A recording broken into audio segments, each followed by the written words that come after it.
ส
What have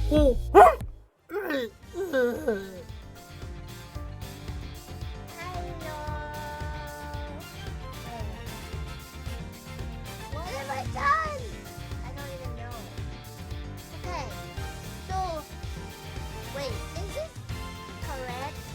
Hello, welcome. I'm a little bit late. I'm very sorry. I just woke up like literally. But yeah, good morning, everyone. Yahoo! It's Hoku at your service as always. I'm here on Twitch. I'm back. I'm back from my vacation. Okay. I had to postpone my stream from 8 to 10 because I was so late last night. I went back to my dorm very, very late, like as in the morning, like early morning. So before I knew it, it was 5 in the morning when I went to bed. So yeah, that is why I'm like, maybe I should do something, you know. I barely woke up when it was 9 o'clock. I actually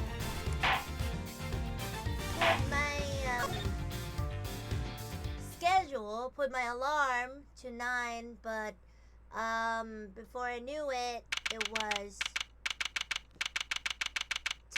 was 9:54. Yeah. But yeah, welcome everyone. We're continuing Ace Attorney Investigations, Prosecutor's Gambit. Okay, what is wrong? Oh, we're back to the... Okay, we're back with this trial. It is a very, very long trial. I think it's because there's flashbacks as well. April 2nd, 2:33 p.m. Zodiac Hall, Fountain Room. Test results of this comment, sir. Traces of ubiquium were found in a teapot.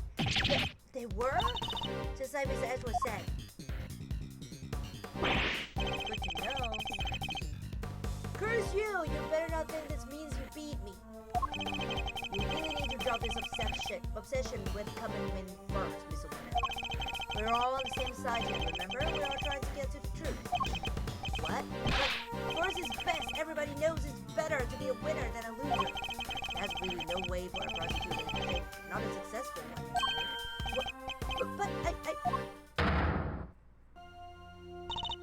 Enough, Mr. Edgeworth. Please refrain from taunting the boy. Ignore him, Eustace. He isn't worthy of your attention. What is wrong with her? Like, really, what is wrong? Why is Eustace so protective? But Gavel! Oh, alright. Why don't I take care of things here for you? In the meantime, you can perform the far more important tasks of going and checking on the victim. Oh, yeah, good idea. I'll be right back. Excellent. We shall see you shortly then.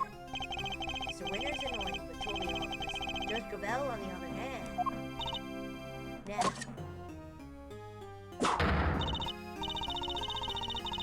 Miss Bound, perhaps you could explain why traces of ubiquium were found in your teapot. I had no idea there was anything like that in there. Perhaps it's just one of the ingredients in the dishwashing soap? So you're telling the court that you did not intentionally use ubiquium in the teapot? Yes, exactly. Why would I? Until today, I had no idea that it could be used to make poison gas. Objection! You're a trained actress, are you not, Miss Pound? I'd have thought you'd be more convincing liar. What do you mean? You have access to the ultimate cookbook, right? A book that just happens to contain instructions on how to create the poison gas used in the attack. Meaning, it's perfectly possible for you to know exactly how to do it. You're very well informed, Mr. Edgeworth. Miss Bound is what Mr. Edgeworth said, Drew. The book does contain information on how to make the poison gas messy. But the fact that I've seen it doesn't make me guilty. It has exactly how the gas was triggered.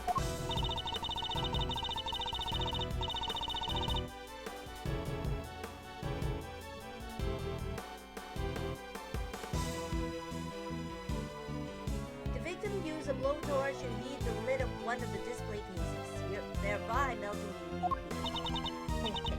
I see. But he locked himself in the room too, didn't he? Surely that the fact that he triggered it himself would it point to it being a suicide attempt? So she's not willing to admit to anything. Furthermore, where would have gotten a hold of infesticide ultra? Oh, I don't know, perhaps you stole it? You know, I did bump into Moody Duty a week or so. And that very evening, I noticed my infesticide ultra has gone missing. Judy, surely you didn't. Delicia, you carry your bag of pharmaceuticals with you everywhere, don't you? There would have been any number of opportunities for someone other than myself to steal it from me. That's true. And I don't have any hard evidence that it definitely was Miss Bound who stole it. There's clearly something I'm not telling us. Why did you just come clean? We all know you never hurt anybody for no reason, so... Not you too. You think I'm guilty as well, Mr. Fender? Can you blame me? We've got one wing disguised as another, a gas trap in one of the displays. And you were the proprietor of the establishment. It's looking a lot like you did it. You've got this all wrong. You have to remember, the gallery doesn't have any security cameras, nor any security personnel. If some ill-intentioned person or other wanted to get in undetected, I don't think that'd have much of a problem. Wow, you're practically asking us to be burglarized. It's a very hard word. Burglar is okay, but burglarize. Burglarize. You need to be more careful. The great thief could have a field day in here. And I don't think she's joking. And actually, it seems that Mr. Gusto did in fact enter the gallery for an open. Sheesh. Judy's one tough cookie. She's not budging an inch. Maybe it's time to rock a little technique Gregory taught me back in the day. What technique might that be? So hear me out. Everything's connected to what happened to you back then. And since we're not getting anywhere by focusing only on here and now, maybe we ought to approach this from a different angle to look to the past for clues. Turnabout again. So my father used this method as well. Alright, let's run this through the old thinkathon. How was Jews involved in what happened?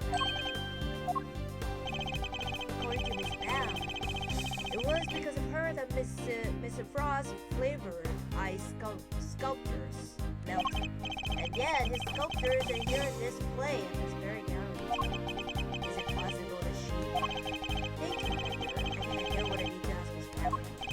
Hey, don't thank me, thank your pops. Now, take it away, Mousy. I'll grab the popcorn. Miss Bell, you say that you were the one who caused Mr. Frost's creations to melt 18 years ago, correct? I'm afraid so. I was young and foolish, and it was a terrible accident. And yet, what you did allow you to open this exhibit, no? What do you mean? Yes, what do you mean, Miss Angela? If you're going to ask us questions, perhaps a formal testimony from Miss Bell would be best. Yes, perhaps it would. I'd like to know a little more about Zodiac and about why Miss Bell decided to dedicate this space to Miss Frost's works. Very well, if you believe it to be relevant to the case, I will allow it. Miss Bell, would you mind? Not at all. I'll do whatever it takes to prove that I'm innocent. Then please, could you give us some background on Zodiac Hall and the pieces on display here? Zodiac Hall. It took 18 years, but at long last, I was finally able to buy Samson's home back a little while ago. But a place like this is expensive to maintain, so I decided to turn it into an art gallery. To that end, I collected as many Paul Halif pieces that I could from around the world.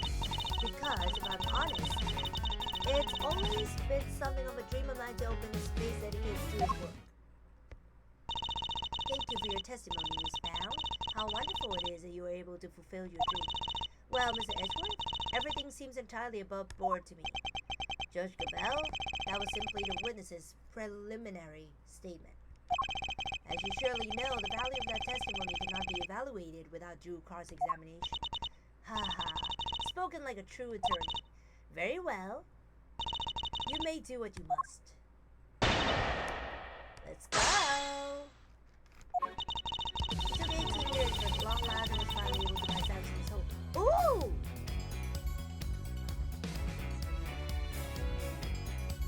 Lao Jai. Lao Jai! Welcome! Welcome. I love you for coming. I love you. I love you for being here. Thank you so much. I love you. Welcome, welcome. Welcome, welcome, welcome. How was your sleep? I hope your sleep went well. Mine was so good I didn't want to wake up. Hold it! Woohoo! 18 years you must have gone through a lot to buy a battery. This home, this place, such memories about. I couldn't stand to lose what I had found. Who's like dancing?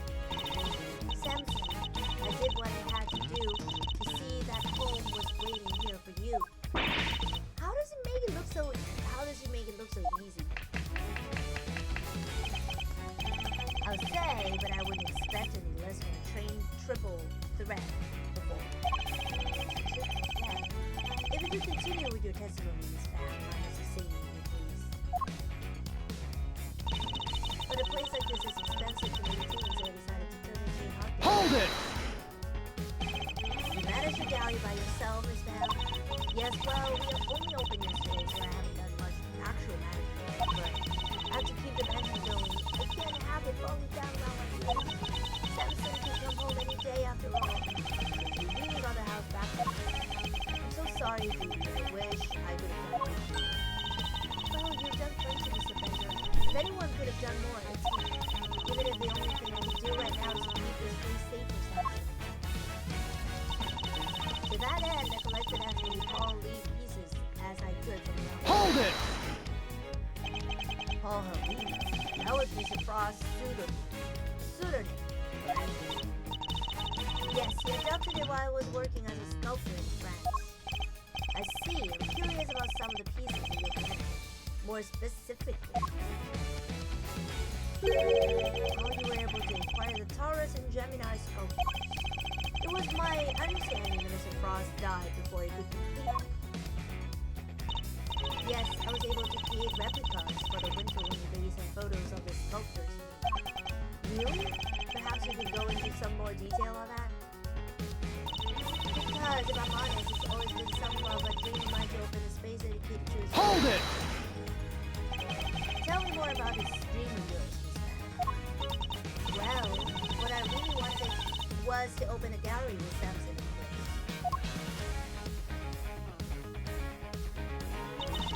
A gallery of dance, a gallery of song, a gallery of gaiety and candy all day long. That was the idea anyway. I never thought art was to be appreciated in silence, not accompanied by musical numbers. Alas, Mr. Tangaroa transgressed against the edicts of the goddess of justice, and as such, that part of your dream may go permanently unfulfilled. No, Samson is innocent. That awful Prosecutor refused to listen, but it's true. He'd never heard anything. Mr. Tangaroa gave a false confession in order to protect Miss Bell. The two of them really did what they could to protect one another, didn't they? Yeah. I was able to create replicas for the Winter Wing based on the photos of sculptures. Hold it! These photos you mentioned, you mean the ones that you yourself took in Mr. Frost's room 18 years ago? Yes, you certainly know a lot about what happened back then, Miss Bell. So those statues in the Winter Wing were just copies? And I didn't even get to see them before they melted. No, the sculptures in questions were definitely not replicas. Which means that Miss Val is that. And yeah, it was such an awful shame, and after we went to the trouble of creatures in a winter wing weren't replicas. They are the very ones from 18 years ago. I need to show her I'm aware of that, or I'll never get to the truth. Okay. How do I know it's not replicas?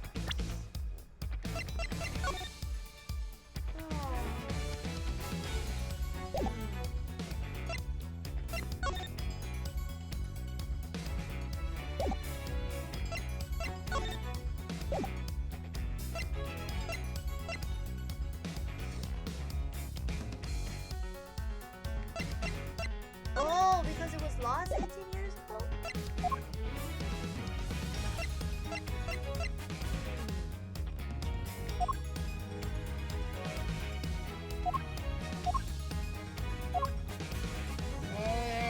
Okay, this is gonna be tricky.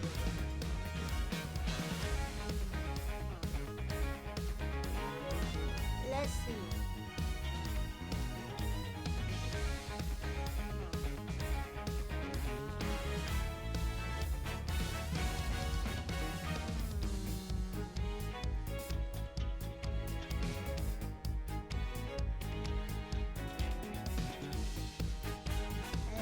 What should I do? To prove that it's not a replica.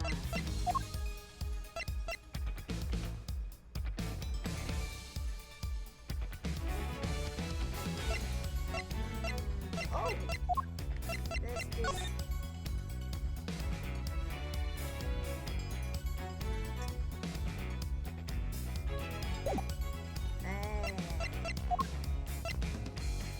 I think it's either the cloth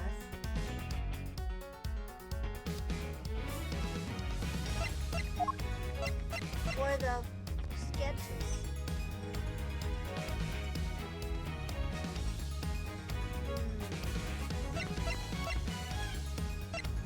Or is it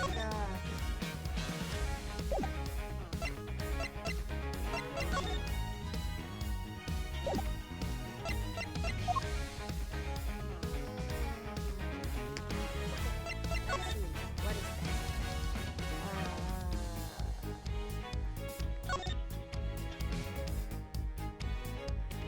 Winter, Taurus, Gemini, Capricorn, Aquarius, Pisces,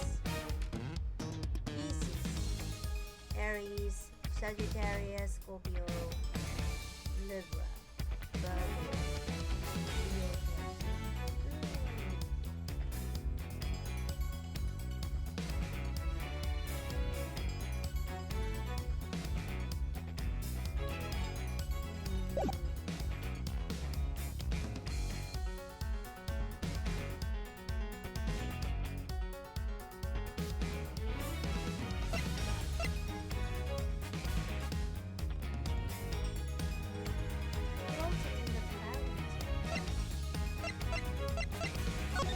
or is it this one?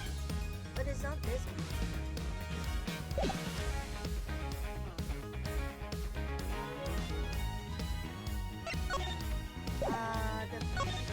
That one is for autumn. Winter it's Taurus and Gemini. So, where's it the photo?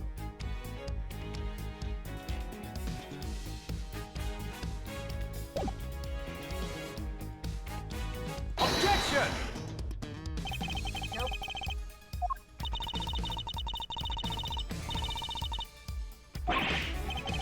Nope. Had nothing to do with this case, Miss Brown. But neither does this piece of evidence, actually. Yeah. Shall I continue?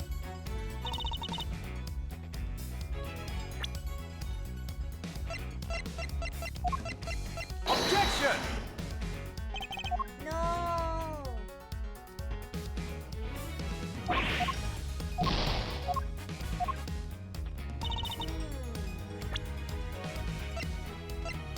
What?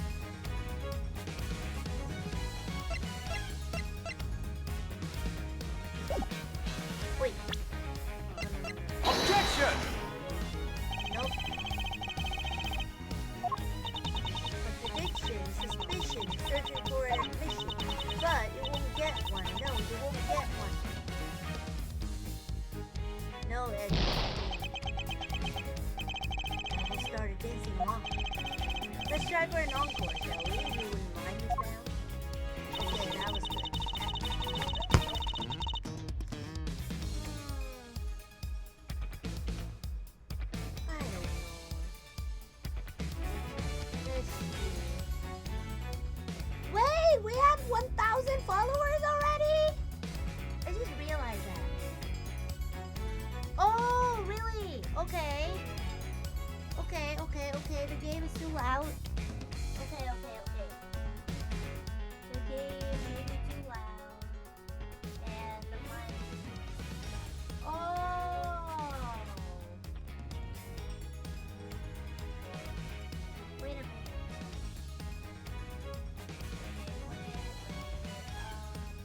Okay.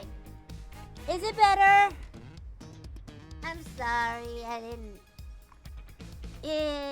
It's a new computer. And I have to do things all over again. Oh, it's still... Is it better? Because just now I walked to my computer. Maybe that's why it was too low. I mean my voice. I don't know. Hello? Hello? Okay, I think it's loud enough. It's probably me. It's probably me who's not loud enough. Wait.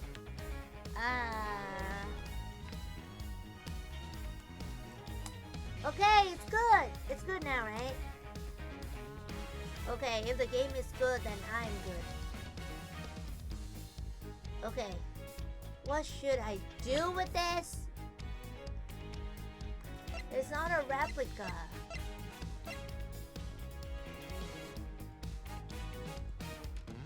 I don't know.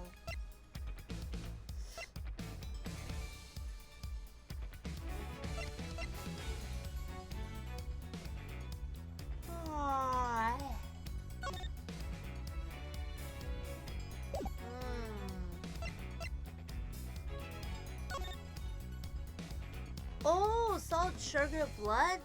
Sugar composition matches that of sugar found in a pale blue liquid in the Arctic frost bloom 18 years ago. Sugar detected in fountain water also seems to be a match.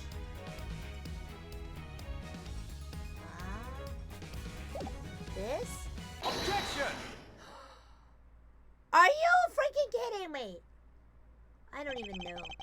I'm afraid you've run out of road, Miss Bound. You can lie all your life, but you can't deny the result of the test conducted on the sculpture's remains. And those tests have no room for ambiguity. What you had on display weren't replicas. They were buried statues of Mr. Frostcroft 18 years ago. Oh, we can probably help explain how they worked it out if you like, dear. It's a sugar, you see. You might think sugar is sugar. It's sugar. Sugar is sugar. But the composition is actually very unique. You could probably recreate the statues, but the sweet secret of their chemical makeup, no chance. Thank you, Miss Stone. I don't recall asking for your help, but still. To put it simply, the statues didn't disappear back then because it melted. They disappeared because you spirited him away and kept him hidden for these 18 long years. What? Really? She kept a pair of flavored ice sculptures around somewhere for all that time? Hey, it's not the most out there idea in the world, assuming you had a big enough icebox. Overruled. Quiet, all of you. Miss Bound, have you anything to say in your defense? So you have already learned that much. Should I take that to mean you admit to having hidden the flavored ice sculptures in question? No, I admit to no such thing. You haven't proven that I was the one who took those statues away. You won't, because it would have been impossible for me to do so in the first place. The police were already here when they disappeared. How could I have done it without them noticing? Hey, how indeed. I don't yet know exactly how you did it, but I'm far from ready to say it was impossible for you to have stolen them away. You're a very persistent man, aren't you, Miss Edgeworth? I am indeed, and I won't stop until we get to the truth. I see. Then I'd better tell you exactly what I did that day 18 years ago. Oh no. What I did that day. The whole time before judging began, I was waiting upstairs in our living area on standby. During the judging, I had to go change the camera's film cartridge for Samson. But before I could take the camera back to Samson, I discovered Mr. Frostbite. Later, around when your father arrived, I began to make the rounds and serve tea to everybody present. That was when I saw Mr. Gusto entering Mr. Frost's room. And those were my movements on the day it all happened. I hardly see how you could take issue with any of that. That's for us to decide, Miss Bound. Are you saying there's a connection? There is a contradiction in her story, Miss Edgeworth? I'm more focused on proving the fact that she did indeed steal those statues. The question is, when she would have had the opportunity to do so. If I can pinpoint that, I might be able to prove what exactly she got up to. What I did that day, okay? The whole time before judging began, I was waiting upstairs in our living area on standby. Hold it! And what were you doing while you were waiting? I was in my room practicing some dance routines. I was on a TV show called Bacon Bob with Samson.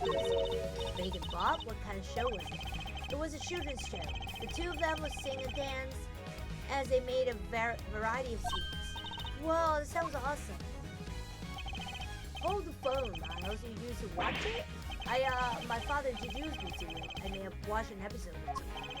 So Miss Bound passed the time before the judging began by practicing her dance routines.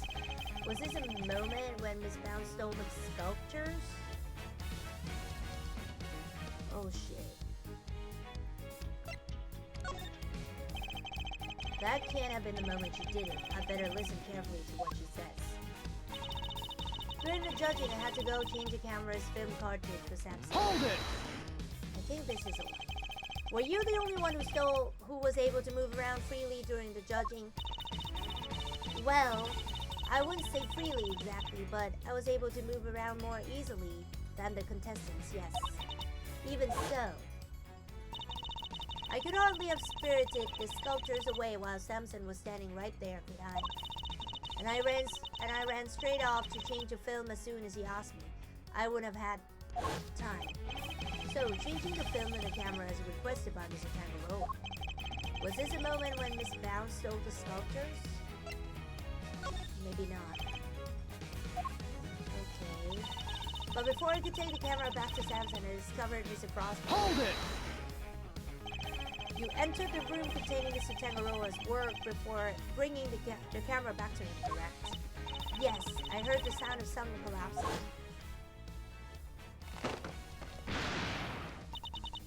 Samson, are you in there? Ah!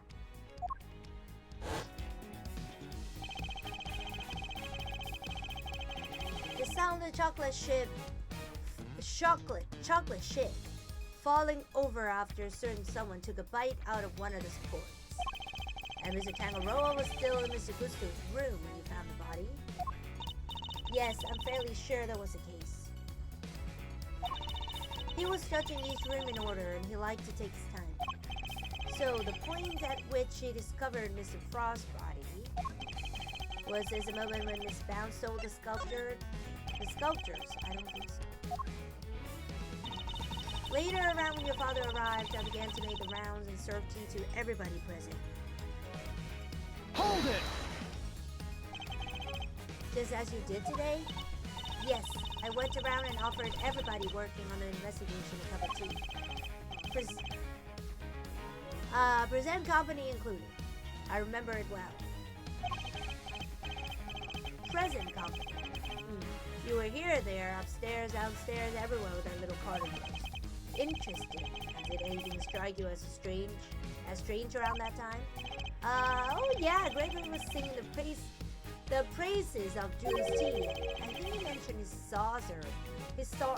Yeah, I knew it.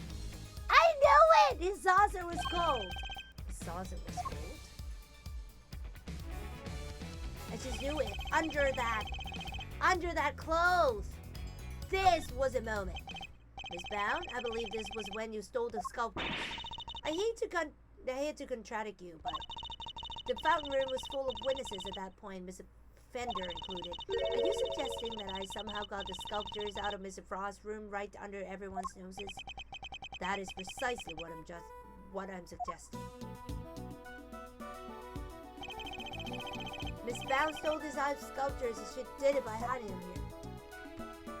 Take that!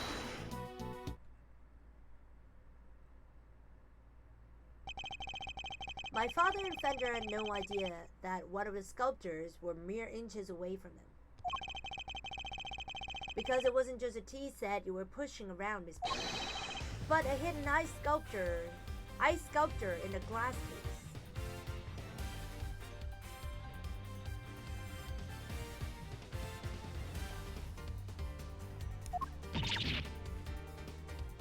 Overruled.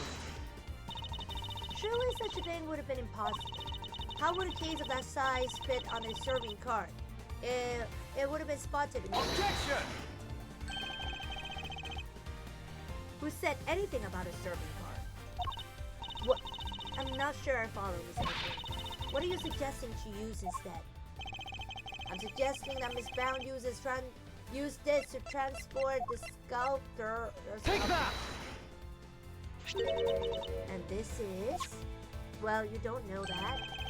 The card that Miss Brown used to move the flavored ice sculptures out of Mr. Frost's room 18 years ago. And it would appear that the very same card is still here with us in Miss Brown's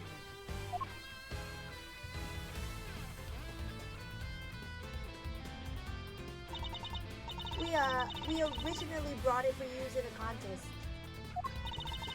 And you're saying that Miss Brown loaded Mr. Frost's sculptures onto this card and carried them off? I am.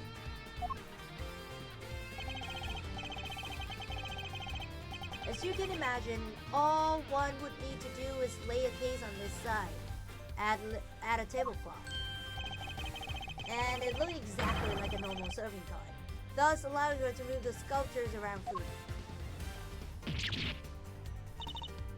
Can it be? Holy moly, of course, that's why those saucers were so chilly. They were sitting on top of the big block of ice. Judes, how could you?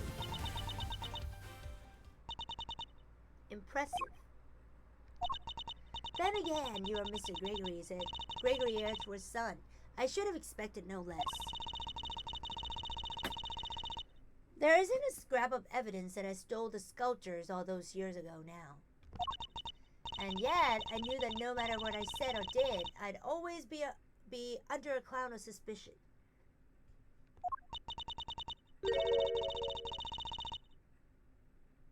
So you admit it? You admit that you stole them from Mr. Frost's room? Yes, I do. I took those sculptures and their glass cases out of that room 18 years ago. As Mr. Edgeworth correctly deduced, I dressed up the lift card as a serving card to do it, and slipped in and out of Mr. Frost's room while I was going around serving tea to everybody. In the end, I removed not only the sculptures, but the flavored ice zodiac blocks as well. Zodiac blocks? I feel like I've seen them for myself before. There's a huge block of ice on display here. It must be incredibly heavy, though maybe not, what with it being hollow on the inside. If the Winter Wing really is an exact replica of Mr. Frost's room from 18 years ago, then, even though my father never saw them because they had already melted, the zodiac blocks must have been in the victim's room back then as well. When I had finished moving the two ice sculptures and the two zodiac blocks out, I took two fresh empty cases to Mr. Frost's room and put them where the original two had been. Only the sculptures had been kept in glass cases, you see, to prevent them from being damaged. The blocks were a little more robust, so they had been displayed at it as is. As stated in the contest rules, we were responsible for providing all display materials, including cases, meaning it would have been easy for her to prepare those empty spares. She swapped it. Mr. Frost's room contained quite a few other flavored ice works in progress. I figured if I melted them down somehow, the resulting puddle would look like it came from the sculptures. And that is how the sculptures from 18 years ago came to be in the Winter Wing today. I have to say, Mr. Edgeworth, that's quite the confession, indeed, and I think she offered it so willingly because she knows there's nothing we can do with it. That's all I have to tell you. However, despite everything I've shared, you can't charge me with anything now, can you? What? How'd you figure that? Oh my. I would have thought you might know at least as much given we are the crime scene. I suggest you memorize it. Various statutes of limitations outlined in this book. Statutes of what?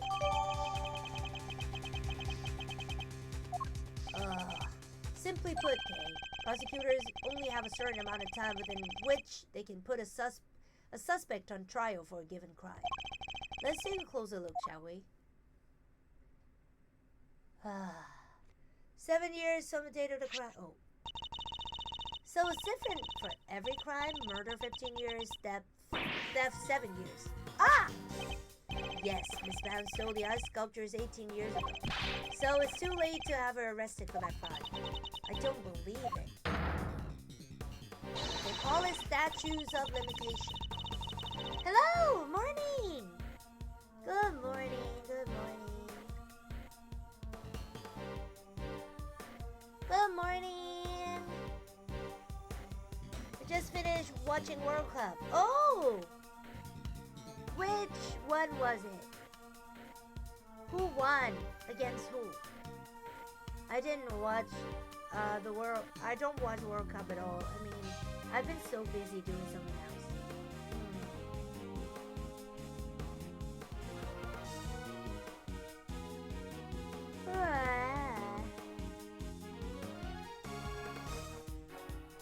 Theft is a serious matter, especially when it involves the removal of evidence from a crime scene. However, as you yourself just pointed out, Miss Brown, you can no longer be prosecuted for a crime, rendering your revelation rather pointless, wouldn't you say, Miss Edge? Objection! Hey, I wouldn't be so sure about that. For you see, the theft of the ice sculptures isn't my principal interest here. I find the body that reappeared 18 years after the theft to be of considerably more interest. Are you suggesting that I also hid Mr. Frost's body? I'm indeed.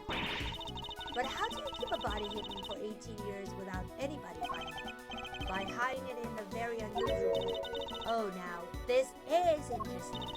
Are you telling me that you know where the body has been for all this time, Miss Edgewood? It's not such a big leap if you think about what Miss Brown has told us already. Let's just say it wasn't just flavored ice that she removed from Mr. Frost's room back then. Very well, if you're confident in this claim, let us put it to the test. Tell me, Mr. Edgewood, where exactly was Mr. Frost's body hidden? Oh shit. Where is it?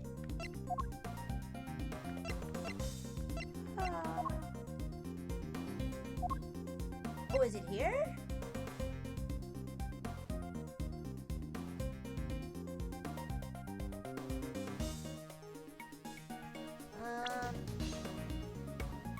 Oh! Under the fountain. Wait.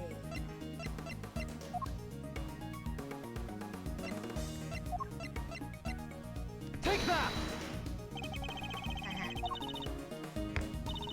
You will have to demonstrate to me how that works, Miss Edgewood. Come, show me how exactly a I just woke up, everyone. Okay. How exactly a body could have been hidden there? She's right, that wouldn't work at all. Oh no. Okay. If you have nothing to contribute to the investigation, perhaps you could wait outside for us to finish? Forgive me, Judge Gabel, but if you just give me one last chance. If I must, but do not try my patience anymore. Tell me, Miss Edgewood, where exactly was Mr. Frost's body? Where?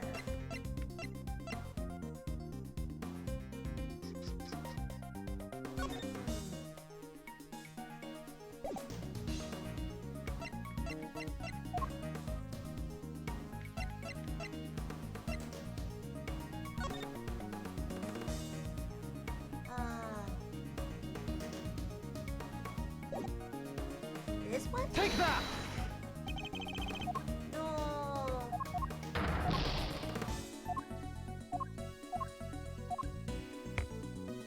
Where is it? Okay, let me do this. 7 years from the day of the crime. Separate time frames apply with regard to claims or damages, etc. Murder, 15 years from the day of the crime. The statute is suspended should the suspect flee to a foreign country. The statute is suspended from the time of any accomplice's indictment to the end.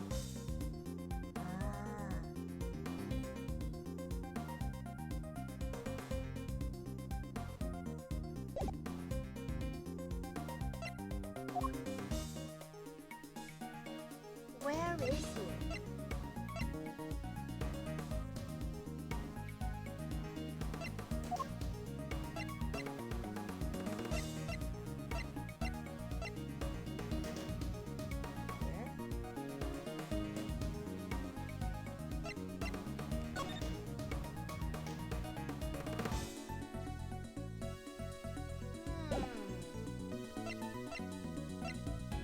That is weird.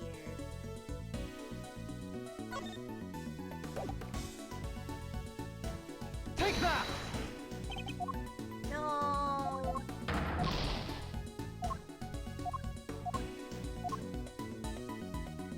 Where is it? Here? Take that! A photograph of Mr. Frostworks?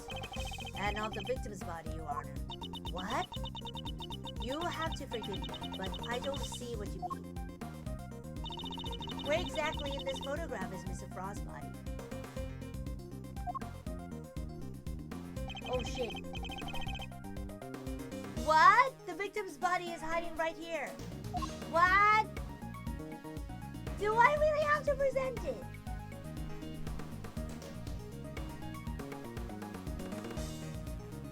Oh shit. I don't know. It was hard enough for me to present a good evidence.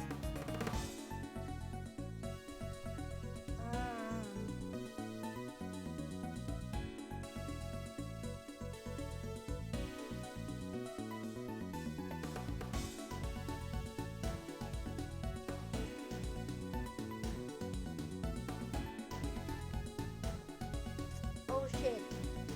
Is it in the eyes? Take that! Oh shit, the Gemini sculpture?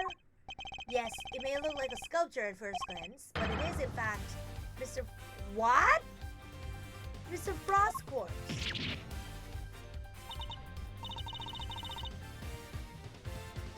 Surely you can't be serious. I don't see anything in the photograph to support such a wild claim. Objection! What? I didn't even know myself. That's because a certain piece of evidence was used to hide the body in plain sight.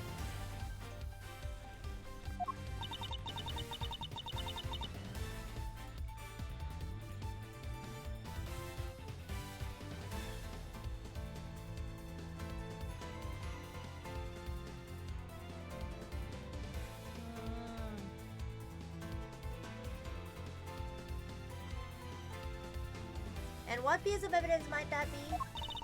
The court demands that you present what was used to conceal the body. Take that! One of the cloths from the autumn wing? Yes, when it's made to glow in just the right way, it's so visually convincing. You might mistake it for ice. Isn't that right, Miss Scope? Well, yes, dear, but you can make it look like just about anything, really, even blazing fire. And the right shade of blue would make it look like ice, yet, yes, exactly like it. Overruled! It is not the case that a certain special device is needed to generate these colors of... Objection! Hey, if you would care to take another look at the photograph of the winter wing, Your Honor. Oh, shit. You notice there is a small box connected to the bottom of a Gemini display case. Small box? Oh, yes! That's one of the very light-emitting devices in question. Detective Gumshoe even confirmed its presence. In fact, this particular device went missing 18 years ago. Back then, it was no doubt firmly connected to the cloth inside the display case, which means Miss Bound had no choice but to take it with her when she removed the sculpture.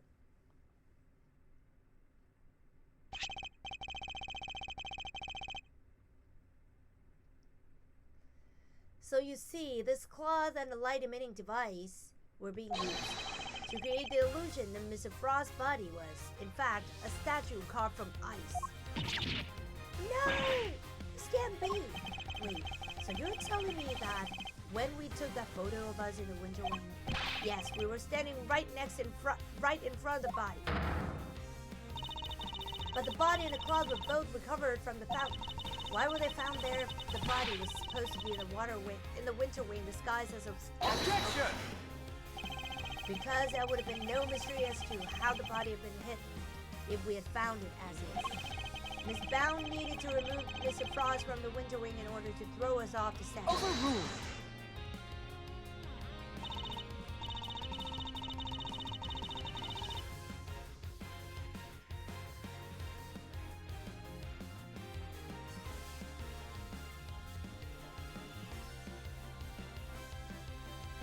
Ridiculous. I don't recall her sneaking around behind our backs to throw a body in the fountain.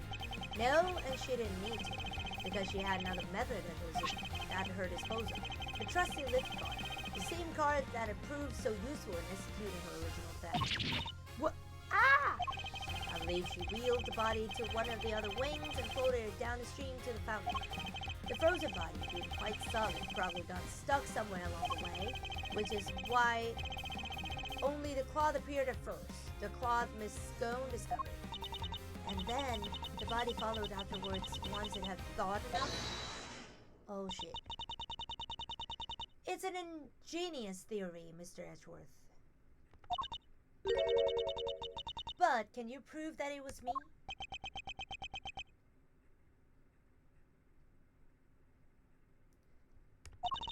It seems a little unfair to expect me to accept your accusation without proof, don't you think? What about an eyewitness? Do you think someone might have spotted her when she was moving the body? As a matter of fact, I did. And the contradiction in the piece of evidence I was provided will shed light on exactly how Miss Bound moved the body as well. Well, Mr. Edgeworth, do you have any evidence to support your allegation? Of course, I have a piece of very compelling proof right here. Then please present it to the court. What evidence do you have that proves Miss Bound acted as you claim? Act what?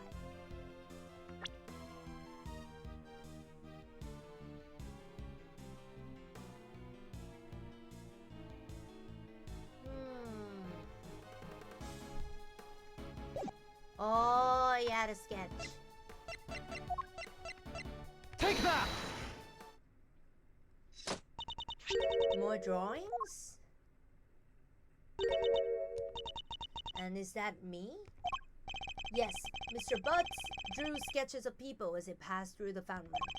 But what I'm interested is in the card we can see here. Miss Bound's serving card? What about it? Hey, you don't see it? She's using the same trick she used 18 years ago.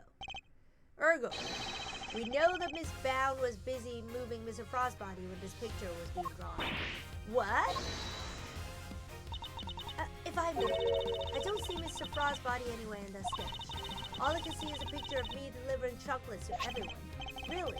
Then allow me to direct your attention to the color of the tablecloth, Miss Bound. I originally thought that Mr. Butts had made an error, but he's assured me that couldn't possibly be the case. This tablecloth appears to be like blue. Yes, a shade of tablecloth that Miss Bound doesn't seem to be. The cloth only appears to be light blue due to the body hiding underneath. What? But the shape of the card is perfectly rectangular. Just as one would expect. Surely it would be immediately obvious if the tablecloth was being draped directly over the body. Objection! Not if the body had been placed inside one of the hollow zodiac blocks in a winter wing. Place one of those on a lift card and it would easily pass muster as a regular serving card. Would you agree? Goddess of justice, Miss Bound. Surely now, you must admit that it was you who moved the body just as you did 18 years ago. I didn't expect you to deduce all that from a single simple sketch. Argentina 3-0, Algeria. Messi hat-trick. Messi again. Nice. He's still an MVP, I guess. My sleep cycle gone crazy. Well, it's 4 years. Once in 4 years, you know. I mean, I think it's a good sacrifice. Okay, I read that. But that sketch alone isn't only enough to prove your theory, is it? Hey, you needn't worry on that front. My case doesn't rest solely on Mr. Butt's onward.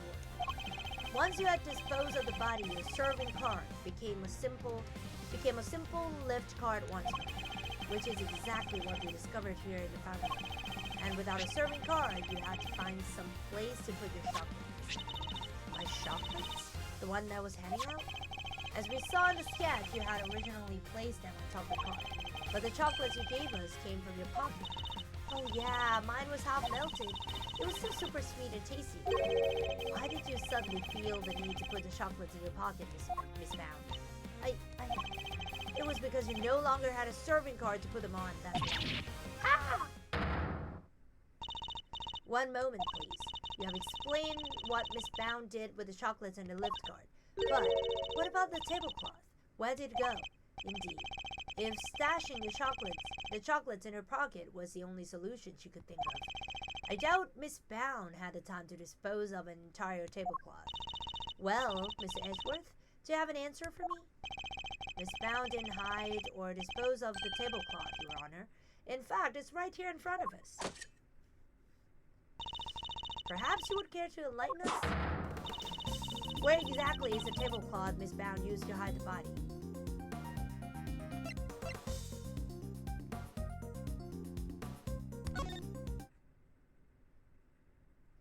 I don't know, I guessed.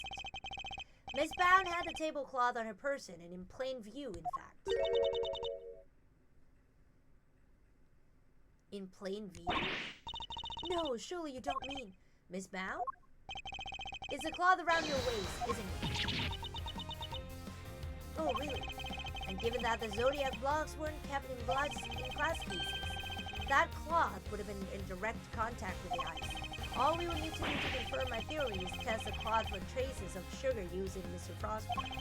The game is up, Miss Bound. It's time to complete. You won't need to test the tablecloth. Everything you said is true. I stole delicious infesticide ultra and I moved Mr. Frost's body. It was me. It was all me. Aw. Delicia, I'm so sorry. Last week I went to your bag and I took it. And then I put it in his pocket, hoping to make it look like he had tried to do himself in. Also make sure to leave no fingerprints but yours, just in case the police suspected foul play. Yeah, 1 goal left and he'll be the most goal scorer of all time. Oh, nice. Well, if he had hat tricks, so shooting you. Oh gosh, but Jutes, why? Weren't we supposed to be on the same side? All fighting together to free Samson? We were, but I couldn't afford to get arrested. Not yet. Not until I've finally proven that Samson is innocent.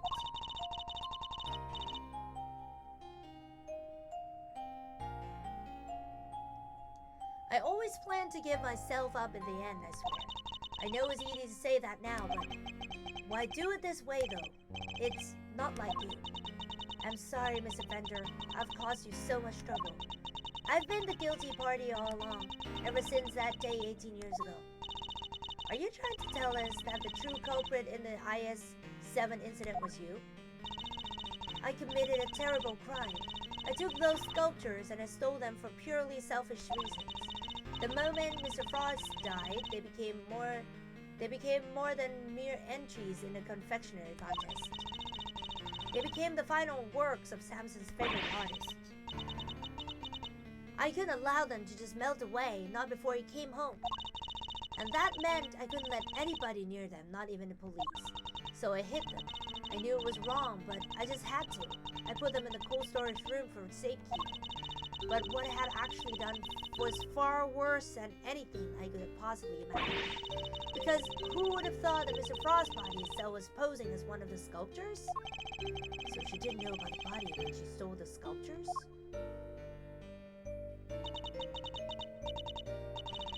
Samson is a kind man, a saint. He could never kill anybody, never. And yet, because of what I did, the police never found Mr. Frostbody, and Samson was found guilty.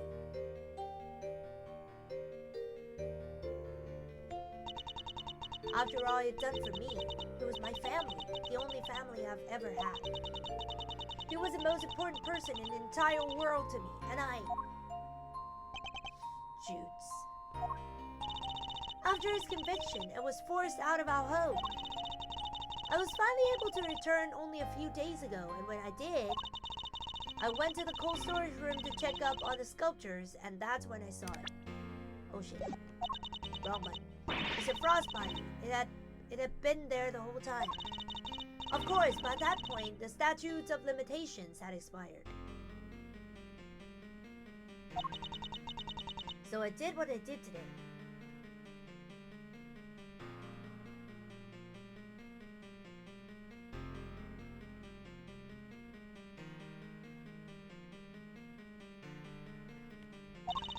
Because it was the only way I could think of to make things right. It seems I've misunderstood her intentions.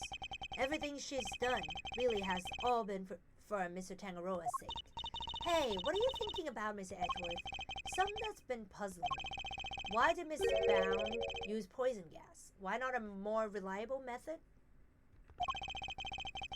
And why disguise the autumn wing as a winter wing? The only reason I can think of is to confuse someone who was here 18 years ago.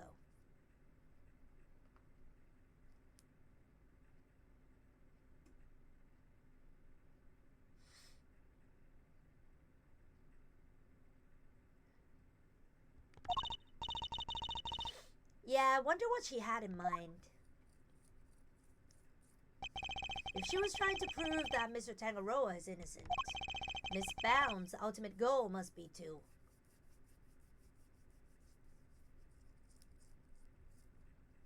find the true killer? Who's she been trying to discover the identity of the true culprit?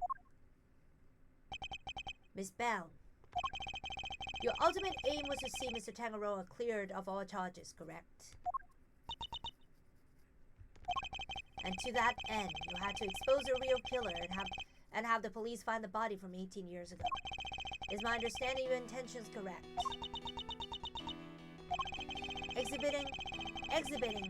Exhibiting the sculptures was sure to force the killer to return to the crime scene.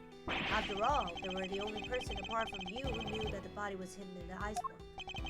So they would have freaked out, thinking the body was about to be discovered and come running, yeah? Exactly. But Miss Bound ran the risk that the killer might successfully cover the tracks this time.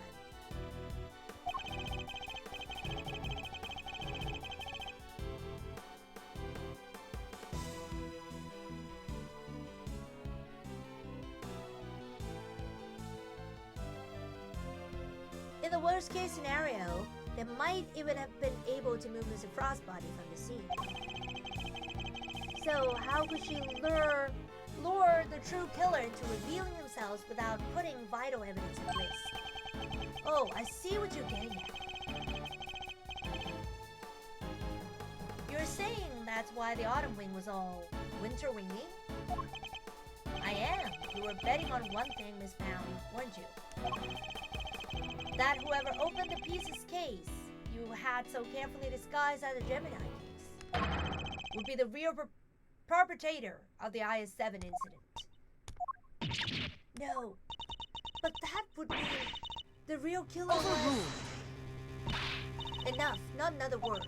Do you realize the implications of what you are saying, Mr. Edward? Are you prepared to stand behind the accusation you're clearly about to make? Miss Bound set a trap for Mr. Frostkiller. meaning that whoever found themselves caught in that trap is highly likely to be the guilty party. But I lack the evidence to support such an assertion. To accuse someone without any evidence is not to be done lightly, so should I really go ahead and make my accusation and name Mr. Prosecutor nonetheless? Make it! My ultimate goal is to see the truth exposed, and to do that, I need to seize the moment.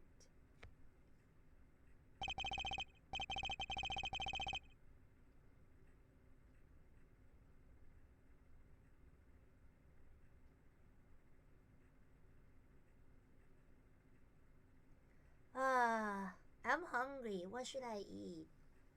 I'm so hungry. Yes, Judge Gavel, I'm prepared to stand behind my accusation. I know exactly who is to blame for the IS-7 incident. Take that!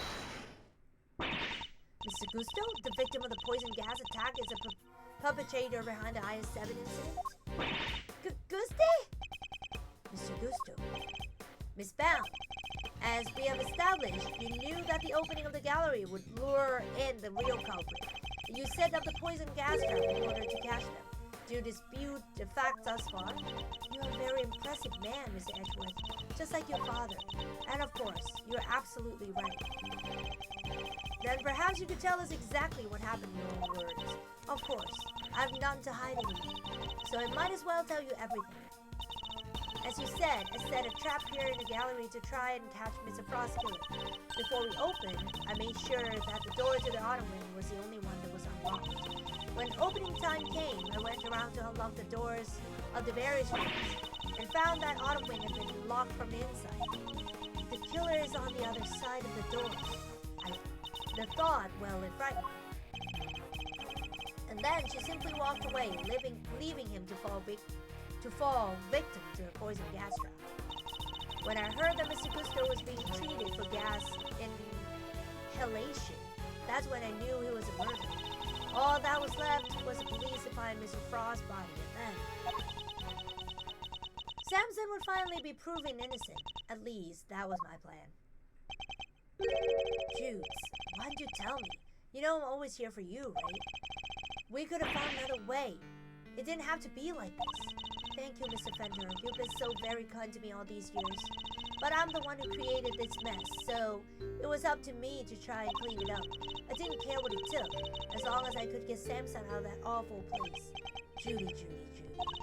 18 years ago, the police managed to cover up the fact that Mr. Frost's body had gone missing. If I went to them now and said it had reappeared, I was afraid that they might have tried to cover things up again. So he worked to set off a very public incident here in the gallery in front of as many witnesses as possible. I'm so sorry, Judy. You, Samson, Gregory, I let you all down. Fender, this can't be easy for him. Yeah, I mean, everybody's gone around him.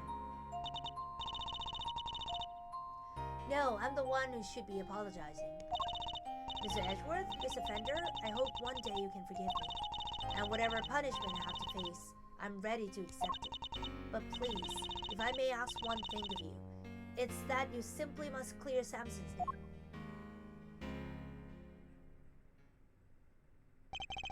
The way the truth of these past 18 years had come to light was unexpected, to say the least. And yet, it had only set us down a path towards an even more shocking end. It's not over?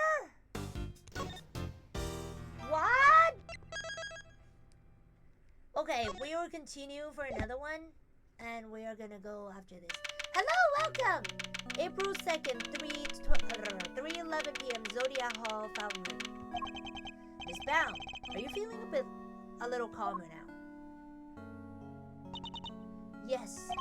Good. Then allow me to get to the point. Regardless of your intentions, you broke the law. Yes, I understand. Nevertheless, I understand you did what you did in order to prove Mr. Tangaroa's innocence. Therefore, if the real culprit really is someone else, then we have a duty to reinvestigate the case. Overruled! What the heck?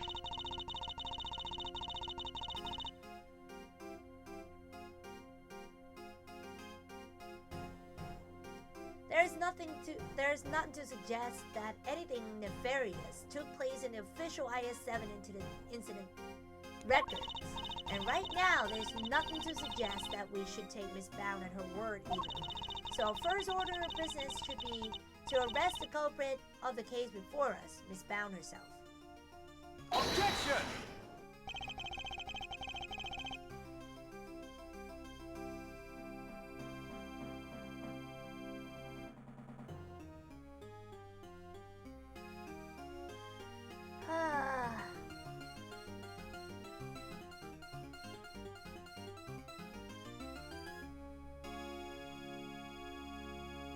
Official records cannot always be trusted, Judge Gabel.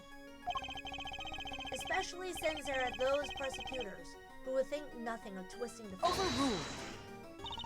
Are you suggesting that the committee at the time overlooked just such a prosecutor?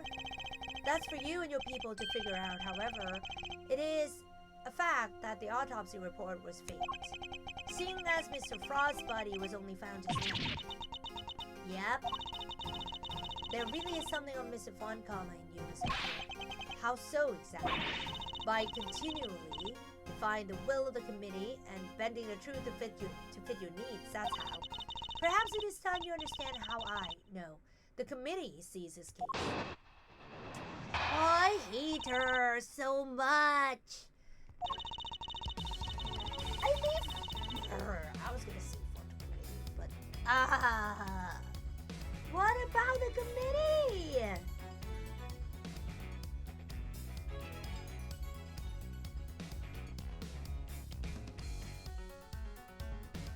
The committee is willing to accept that Mr. Foncomma falsified Mr. Frost's autopsy report. Even still, Mr. Foncomma only managed to have Mr. Tangaroa convicted as an accomplice.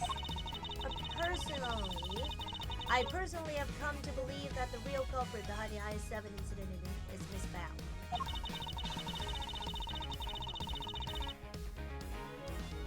Her plan to poison and kill Mr. Gusto today was her attempt to frame him for Mr. Frost's murder. And this is how the committee sees things, is it? It is, as always, I act solely in service of law and order. It sounds to me like all she's doing is acting in service of the committee in covering up the truth. And if I can't change her mind, there'll be no saving Mr. Tangaroa or Miss Bound. Oh my god.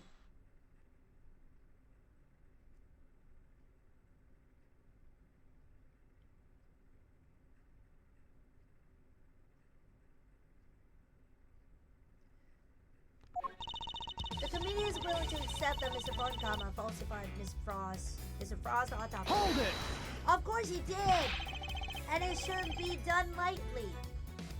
If you accept that Mr. Foncomma falsified the report, then why won't you investigate the case? Exactly. Because the goddess of justice is never— I hate her! I hate her! Objection! God. Yeah. Her verdict remains true despite Mr. Foncomma's manipulation. That's bullshit. Despite blatant evidence tampering, you show your precious goddesses into that. Almost makes you think the committee might have other reasons for not wanting this looked into. Further investigation is simply unnecessary since the goddess of justice has already spoken.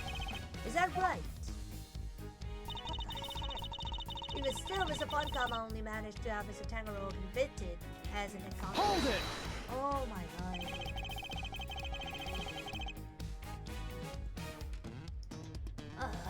I believe it was a confession to seal Mr. Tangaroa's fate in the end. The final culprit is quite long, by the way. Yeah, I know. It should be long. Well, I know it's not gonna be easy because it's related to an IS-7 incident, which we have heard about it since forever. If you played Ace Attorney enough to know that the IS-7 incident has been around for decades? I don't know. A confession secured by Mr. Foncomma, which should surely cast out on the final verdict. Overruled. I hate Thursday. Samson Tangaroa confessed to the initial investigating officer, one detective inside. The official records state that it was his interrogations that led to the conviction. Therefore, all I can say to you is the goddess of justice has already spoken. Unbelievable, she just won't budge at all. Are these deputy guys really that big of a deal? In many ways, a prosecutor's worst nightmare. So kind of like how the police are to agree. Funny how you don't seem to have a problem working with the police when it suits you, though. Oh, shit. I personally have come to believe that the real culprit behind the IS-7 incident is Miss Beth. Hold it! Are you suggesting that Mr. Tangaroa and Miss Bound killed Mr. Frost together? Why not? You could even imagine that they split their roles as thus. Mr. Tangaroa could have been the one to commit the act himself, while Miss Bound was to remove the body. What? The thought that we could ever kill Mr. Frost? You stole his corpse and hid it for 18 years. Is it really so surprising that you might be considered... Miss Bound has freely confessed to all of her crimes. Now is not the time to speculate about what else she might have done in the past. Very well, then let us pass judgment on what we know she did in the present. Her plan to poison and kill Mr. Gusto today was her attempt to frame him for Mr. Frost's murder. Hold it! Why would Miss Bound have chosen to frame Mr. Gusto for the murder? No doubt because he suspected her of being the real culprit. He may have entered what he thought was a winter wing simply to see if the Gemini statue was standing. Little did he know that he would be greeted by a trap designed to silence him. A trap that nearly worked. Objection! Do you have any evidence to support that line of reasoning? Unfortunately, Mr. Gusto remains in critical condition. It will be difficult to prove anything until he regains consciousness. In other words, there is little we can do for him. On the contrary, there's plenty we can do. You still have not grasped the situation, have you?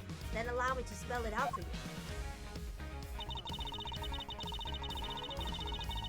We have all the evidence we need to explain both the IS incident and the poison gas attack. Hold it! All the evidence you need? In the matter of the IS-7 incident, we have a body, a murder weapon, and 2 suspects.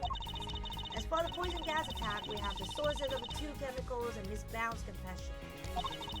And as for you, Miss Ashworth, we also have enough evidence to see that you yourself will have to answer to the committee informally. What? Whoa, that doesn't sound good. Don't worry, Mazzarino. If nothing else, you're always more than welcome at Edgeworth & Co. Your Honor, I'd greatly appreciate it if we could stay focused on the matter at hand. Ha ha, of course. Now, where was I? We have therefore determined that there is no need to investigate either case anymore. Hold it! No, I just know it that I had to press this one. You really mean to assert that there are no loose ends left to investigate? Not at all. All the evidence have been examined at length, and there is nothing more to be learned from them. Therefore, I see no need to further prolong this trial. This court finds Objection! Your Honor, I'm certain there's some that still needs to be examined. The hammer is about to fall, Mr. Edward. Only hard evidence can stop it now. Present what you think requires further deliberation now, assuming there really is anything left, that is. This isn't over yet, not by a long shot. There's still one thing we don't have an answer to, and it's up to me to point it out to Judge Gabal. Oh shit.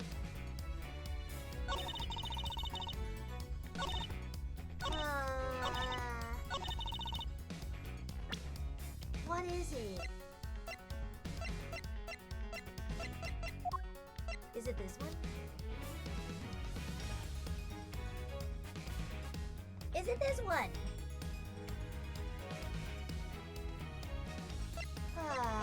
Because we have it.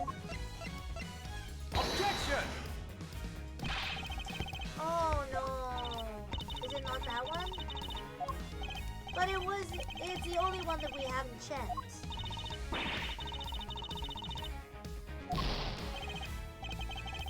Was it that obvious? Going to have to be more careful next time. Oh shit. Oh, this one?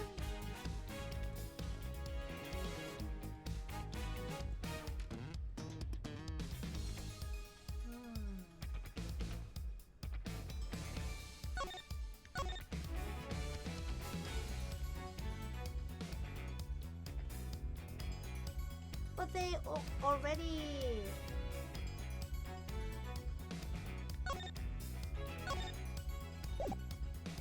Objection!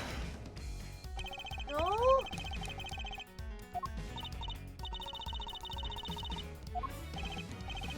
Well, no, nothing seems out of place. Then perhaps you could refrain from insinuating otherwise. Yeah, well, it blew up in my face. What is it that we haven't checked?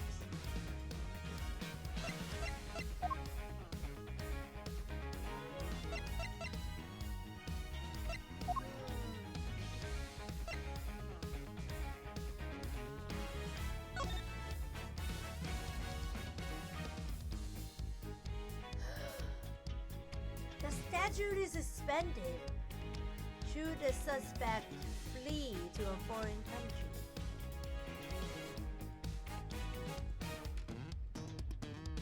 Is it this one? Objection! Oh.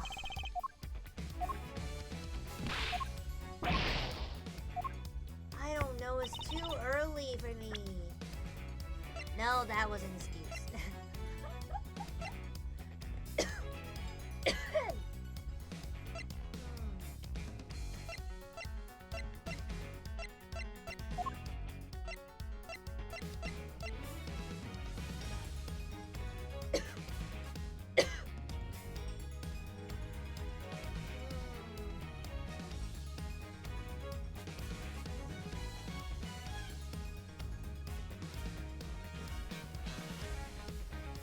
Don't need to investigate further.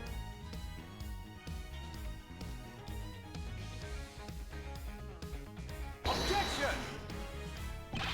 I don't know. I've been presenting a lot of stuff.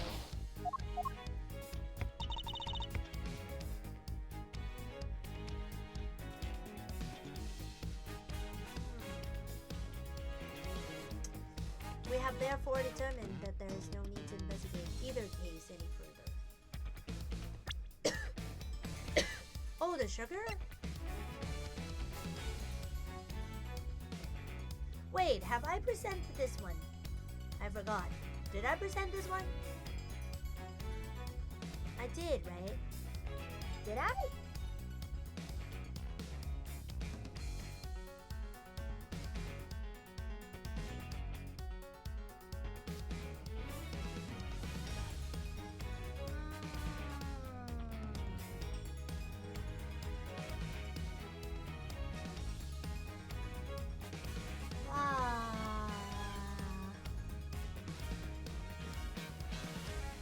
Get well soon, thank you. Oh my god. Oh no! My thousand followers has gone down to 999. That's sad. It's okay.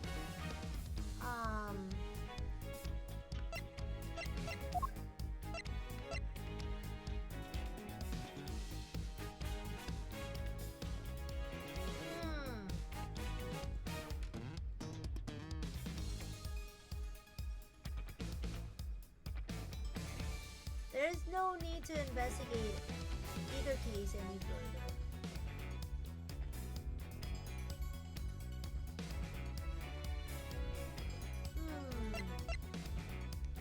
Let me press again. Hold it!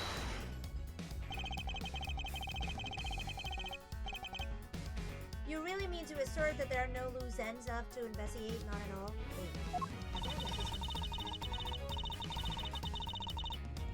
All the evidence have been examined at length, and there is nothing more to be learned. Therefore, I see no need to further prolong this trial. The court finds the defendant is duty bound. Your Honor, I'm certain there's something that still needs to be examined.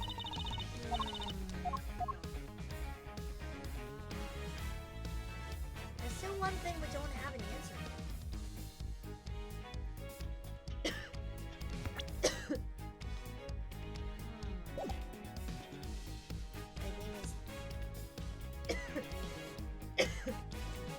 Some dust got stuck in my throat.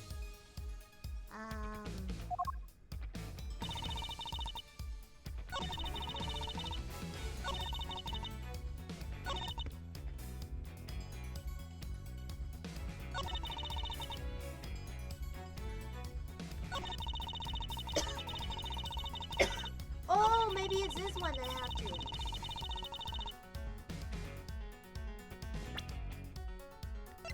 Objection!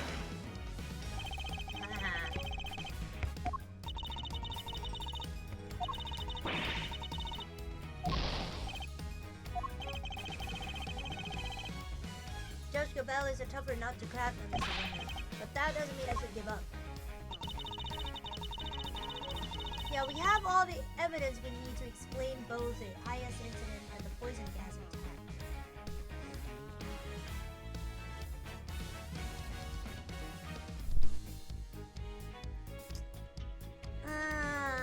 No.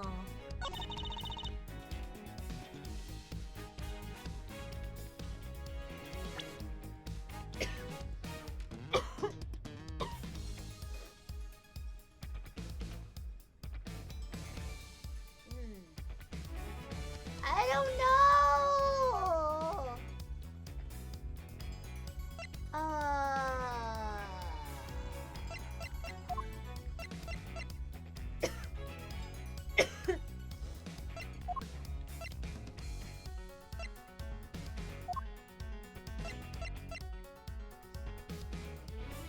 Oh, this? But we investigated this.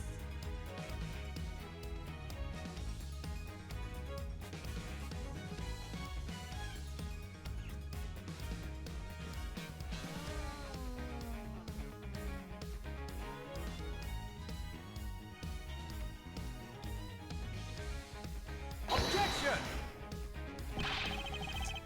Oh my god.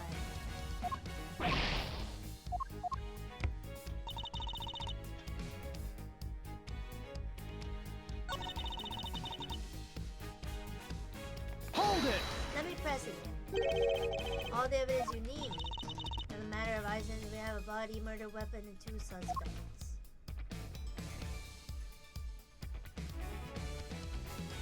As for the poison gas attack, we have the sources of the 2 chemicals and Miss Bound's confession. And as for you, Miss Ashworth, we also have enough evidence to see that you yourself were acting as the committee in formal hearing.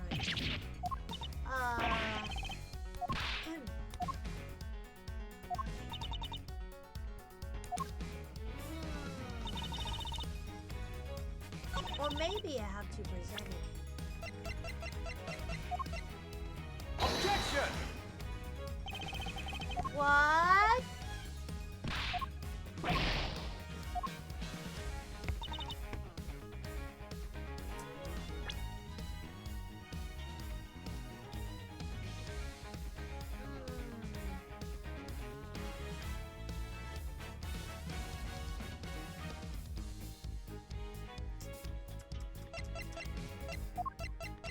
Or is it this one? Sugar composition matches.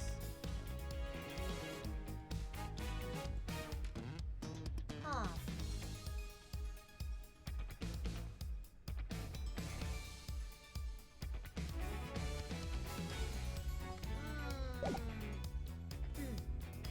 Objection! What? Why? I'm afraid there is still one question concerning the IS incident that remains unanswered, Your Honor. Would you mind taking a look at this? What is it? There are test results carried out on liquid at the bottom of a Gemini case in the winter room. As you can see, traces of blood were detected. The question is, whose? until the question is answered. Ah, it's the blood. And how do they think you can claim to have all the evidence? That was blood in a Gemini case? Why did I not hear about this from Eustace? Because Detective Gumshoe informed me of the results directly. I was planning to tell Mr. Winter about it myself. Overruled. You kept it to yourself until now? Despite having no jurisdiction here whatsoever? Mark my words, the committee will hear all about what you have done here today. As ever, my interest is in the truth, and if mistakes were made in the past, they must be rectified.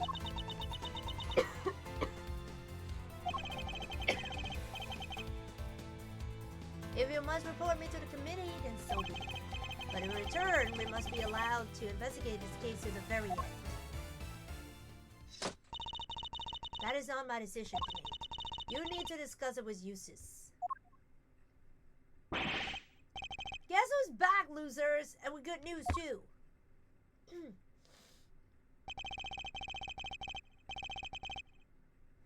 It was a close call for a minute. Oh my god, something really is in my throat. It was a close call for a minute there, but Camilo Gusto is alive. Gusto!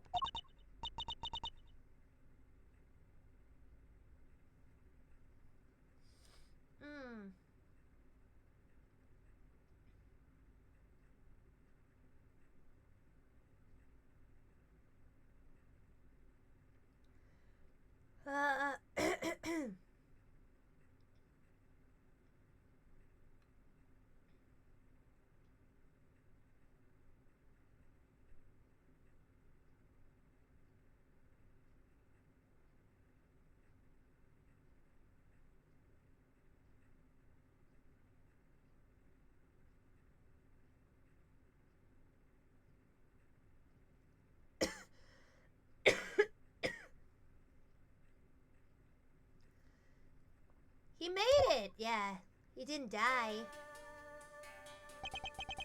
You're the ones who found me. Yep, long time no see, Gusto.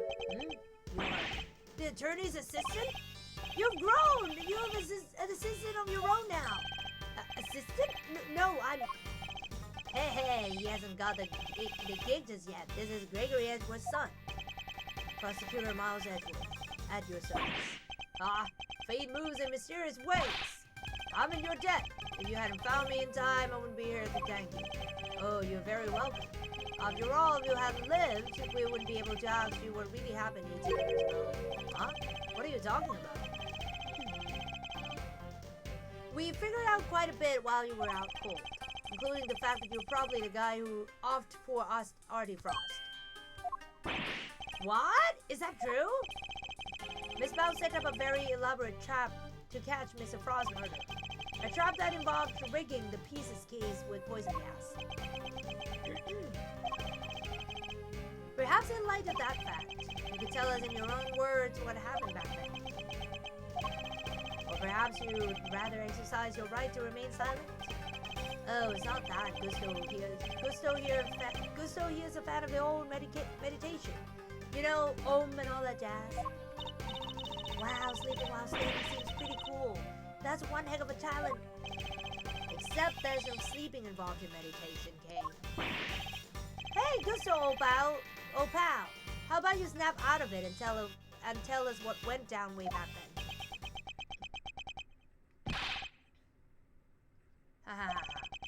I was caught in the girl's trap, so I must be the killer? Is this your idea of a joke? I'm the victim here. Indeed you are, Mr. Gusto, and there is no evidence you have done anything wrong yet. Miss Edgeworth and Miss Offender are merely speculating. Rest assured that they have no authority here, and that you may pay them no heed.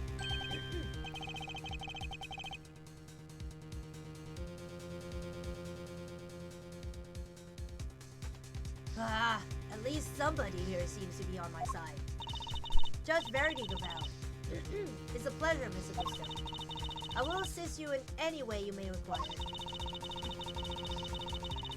Perhaps you could begin by explaining what actually happened 18 years ago to Miss Edgeworth. Fine. You want me to prove I'm innocent, Mr. Prosecutor? I'll be happy to. Objection!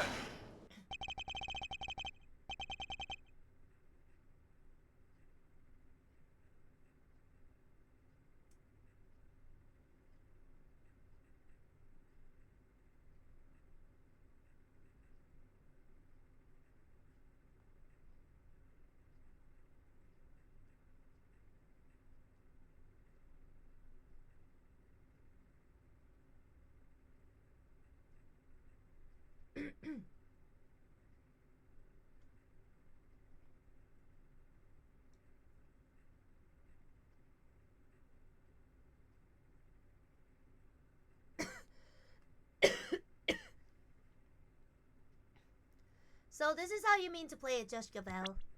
Oh, wrong button again. You're hoping Mr. Gusto will help you to hide what happened instead of trying to correct the record? I believe only in the infallible judgment of the Goddess of Justice. Can you stop talking about Goddess of Justice? Except it is us humans who make the actual judgment calls in a court of law. And so long as there are those who would use the law to their advantage, our rulings are fallible indeed. If you would use your position to further obscure the truth, then neither she nor I will forgive you.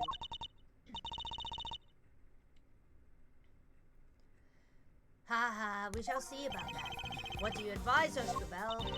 It would seem you are under suspicion because it was you who triggered the poison gas. Specifically by opening the Pisces case's lid. Well, why would you open the lid in the first place if you didn't have any business with it, you know? Would you be so kind to share why with us? Understood. I came to see Frost sculptures. Simple as that. I made a mistake with the opening times and arrived a half hour early. Miss Val, was there no one at the reception desk at around that time? I'd left the main entrance unguarded and unlocked just in case the killer made an appearance. I was so busy making preparations elsewhere all the way up until the gallery's opening. So no, there was no one here on the first floor then. But I did make sure that all the wings were locked up tight. All except for the autumn wing, that is. I see. She did all that to just steer the culprit into the autumn wing. Which is precisely where Mr. Gusto is. Sneaking into a building is pretty suspicious, however you slice it. Silence in the courtroom. I will permit no objections or interventions unless there is some evidence that the witness is lying.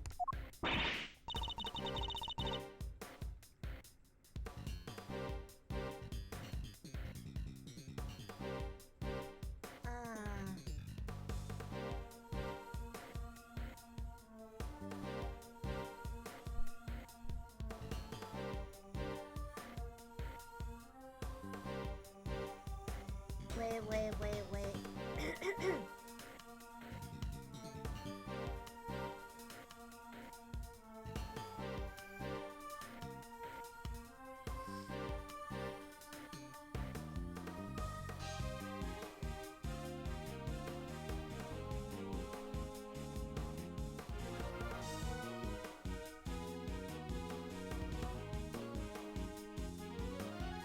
The courtroom, you know, this is an art gallery, right?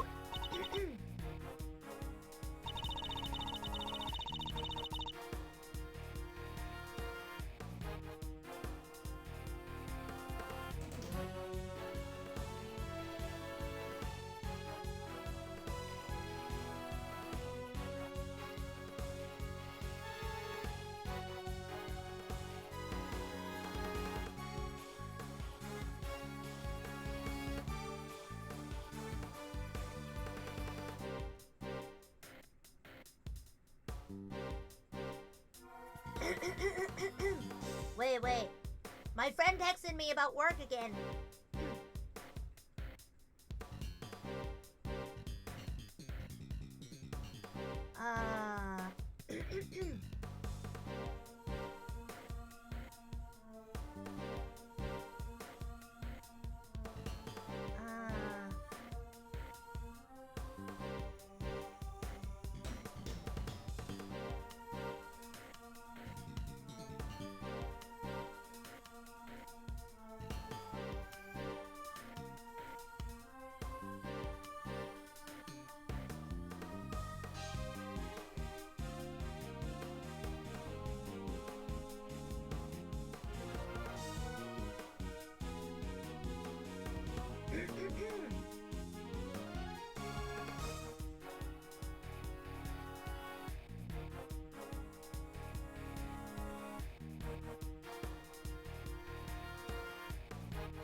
Gusto, if you could please continue by explaining why you opened the pieces case.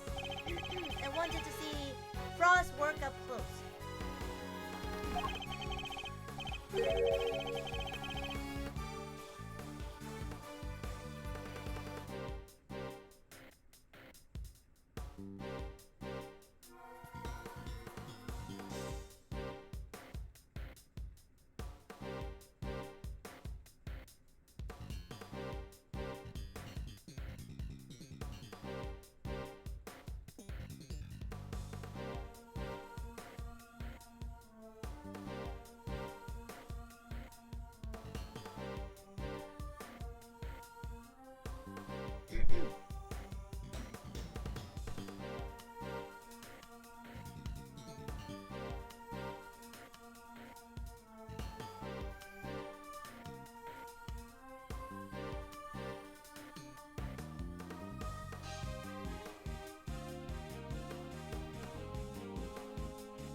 So I went up to the Gemini, sorry, I guess it was supposed to be the pieces set. And I saw that the lid was frozen on tight, so I grabbed a blowtorch from nearby. Why would you do that then? From nearby and tried to open it. When I finally got it open, gas came pouring out. Fascinating. This is a sort of flawless testimony attorneys can only dream of. Yeah, everything sounds like a lie, guy.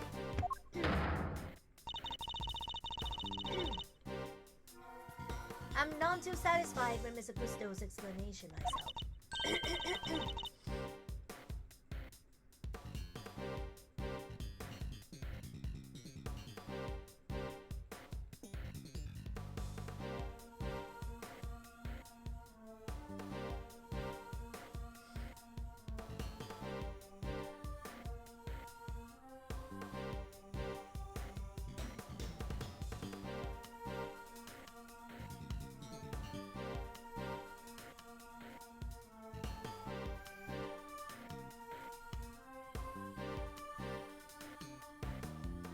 Alas, there's no evidence to refute it.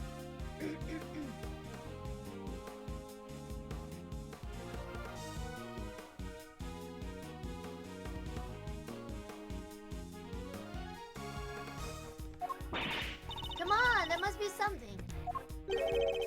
It's Bound's story you should be questioning, not mine. I'm not the one who set up the gas trap. She could have killed anybody with that. Objection! She turned on the sprinklers as soon as the gas was released. She knew exactly what she was doing. She was gunning for the killer and nobody else. That killer being you, Hoku. So you believe that self-confessed criminal? Miss Bound is far from blameless in this affair, and she will have to pay for her crimes. But so will Mr. Frost killer. You seem determined to pin Frost's murder on me. But I had no reason to kill him. And you have no evidence to prove otherwise. Yeah! Can we really not prove that he's a killer, Miss Edgeworth? Mr. Gusto fell victim to the poison gas. That much is indisputable. Yet, no matter how suspicious his actions in the present may seem, they prove nothing about the past. Yeah, but then what about you, Mr. Fender? There must be something you can do. You're right. We may not have evidence, but we have plenty of intel. Let's see. If Gusto killed Frost, he must have had a reason. Ooh, he claims not to have a motive, but that can't really be true, can it? If he did it, he has one. Not many people commit murder just for fun. In fact, your old man had a little back and forth with Bonkama about probable motive too, remember? How can you possibly say that with any certainty? If their relationship had broken down for some reason?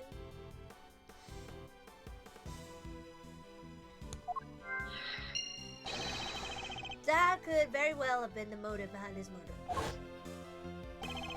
Bonkama wouldn't let us talk to Gusto back then, but we can now. If we can put the pieces together, I think the picture we've been looking for might just emerge. Yes, I think you might be right. I need to think back over everything we know about the IS-7 incident, especially the questions that never got answered. And the finger marks? Were you the one wearing the gloves? Yeah, the finger marks. Miss Scone denied that the finger marks on the frame were hers. But what if they were Mr. Gusto's? Perhaps he had wanted to take a look through the ultimate cookbook for himself. So he asked me to go put in a new cartridge. He seemed to think there should have been more shots left than there were. In other words, the film ran out sooner than expected. Yes, the number of shots he took didn't line up with the number of shots remaining. Oh yeah, this one. Hello, welcome! But he thought maybe he just lost track somewhere along the way. My father noticed these things for a reason. I just need to piece them together correctly. In the absence of evidence, it's the only way to the truth.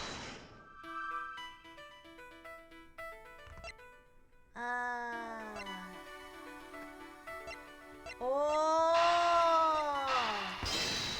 It took pictures of the cookbook! Photographing the cookbook's contents would be the perfect way to steal its secrets undetected. And what if Mr. Gusto did just that? What if he used Mr. Tangaroa's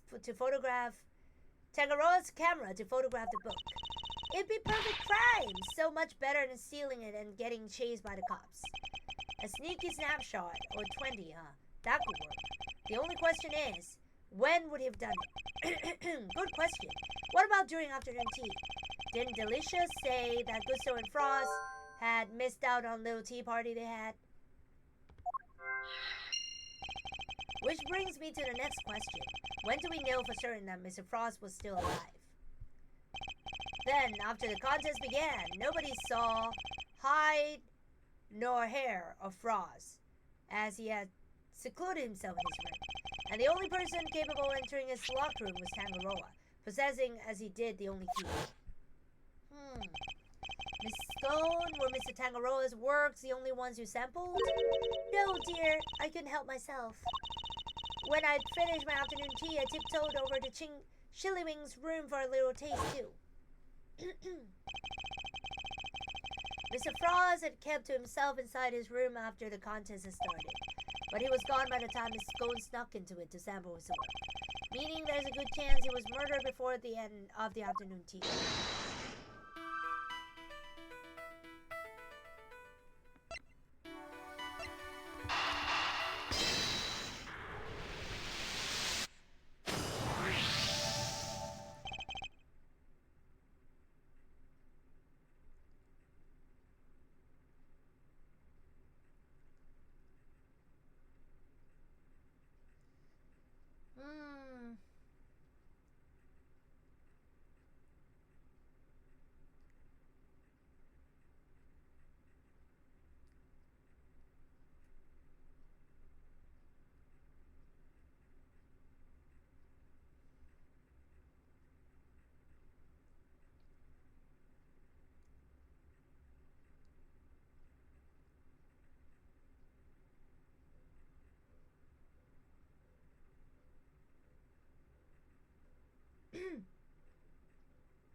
Mr. Gusto, you and Mr. Frost conspired to create works for the contest together, did you not?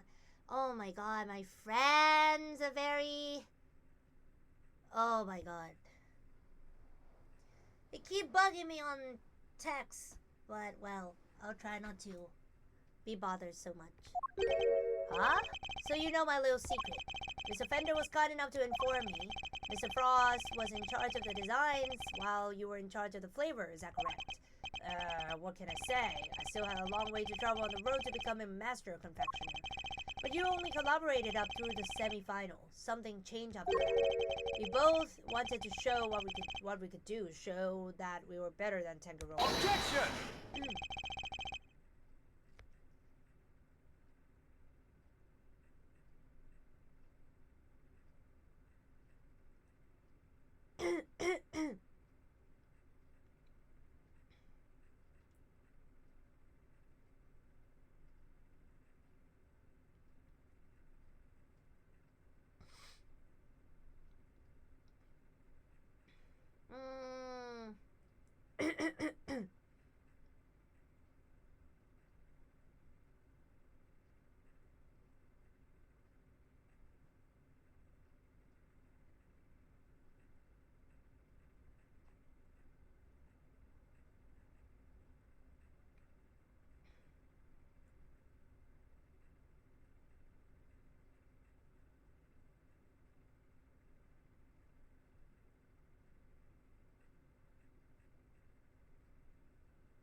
Wait.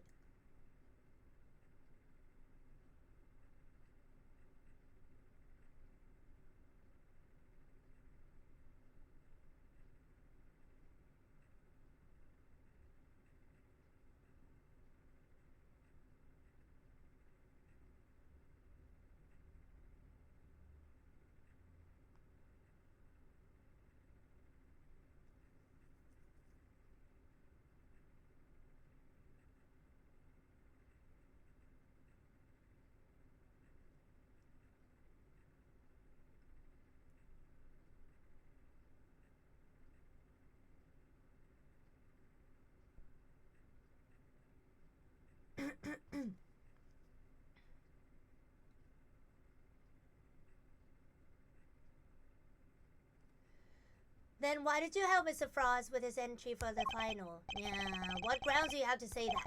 Your own statement made it to Mr. Fonkama 18 years ago. You told him that you had been working together right up until the day before the final. I hope you guys are not bored because I keep texting my friends. They're very insistent. Ugh. Mr. Frost's entry was carved entirely from blocks of flavored ice. Ice which would have needed at least a day to freeze. And whose flavors would therefore have already been prepared by Miss Gusto.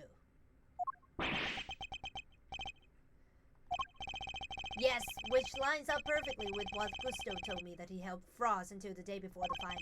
In that case, why did Mr. Frost reciprocate and help Mr. Gusto? I can hardly be expected to read the minds of the dead. So why didn't Mr. Frost help you in return? I submit that your relationship broke down for some reason, and that became the basis of your motive for murder. Nah, that's not how it was. Sure, we stopped working together, but it was all perfectly friendly. You stopped working together in a friendly way? Kinda hard to imagine, but okay. Besides, how do you think I did it exactly?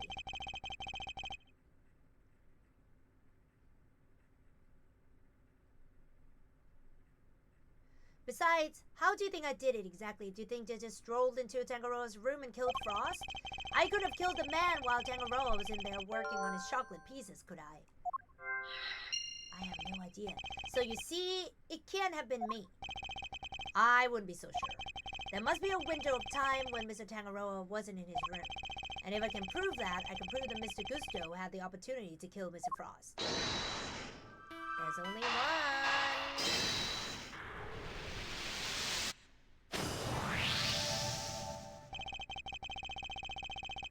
We can be sure that Mr. Frost was alive until the beginning of afternoon tea, making tea time the only window during which Mr. Gusto could have killed him. Are you satisfied with Mr. Gusto's story now, Miss Ashworth? Hey, sadly, I'm afraid I'm still rather than satisfied. But things are finally starting to become clear, and the truth will soon come to light at last. So, do you mean to say that you have uncovered new evidence? Evidence? No. I was hoping I might convince Mr. Gusto to open up to us about it instead. Oh, is it mind games time again? It is. Mr. Gusto, I have a question for you. Oh no, it is as chess time. I said I have a question for you. Nah. Well, what is it? You chose to make your entry for the final on your own. I told you I wanted to test myself. I wanted to prove I was the best in the world. Objection!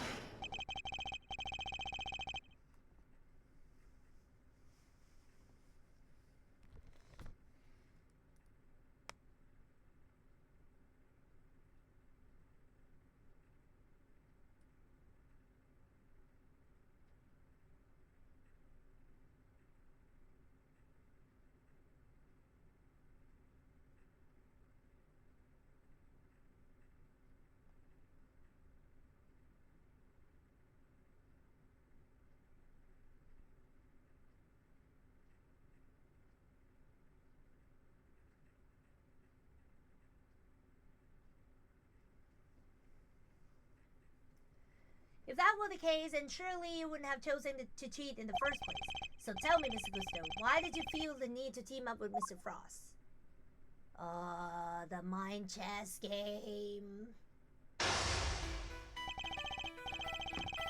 18 years ago, Mr. Gusto and Mr. Frost collaborated in the confectionery contest. But why did they work together, and why did they enter the contest in the first place? That's the information I need to get out of my opponent somehow.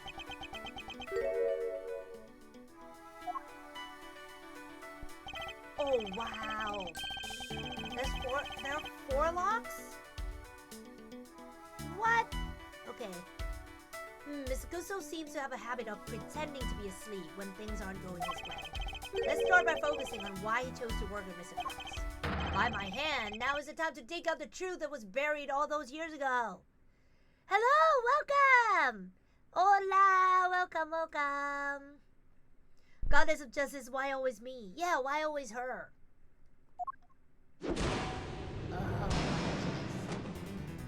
Why'd you collaborate with Mr. Frost? Mr. Gusto, what inspired you to collaborate with Mr. Frost? We are acquaintances before we were contestants. He was interested in entering the contest, so we decided to sign up together. Hey, and your decision to pair up with a sculptor had nothing to do with your lack of faith in your skills? You don't know me.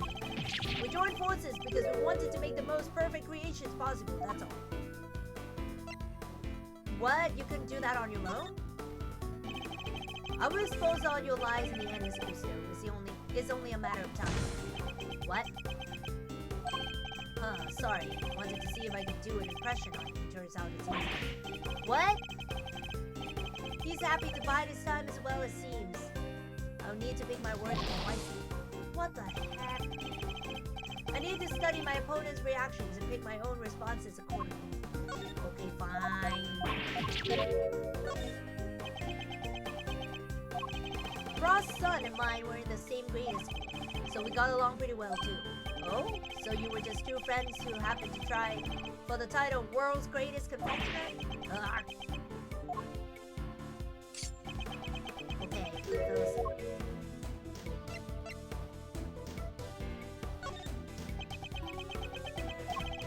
I'm still recovering, so you've got none to say. Let me go back to the medical. Wait, what? So, if he fell asleep, I have to wake him up? Okay.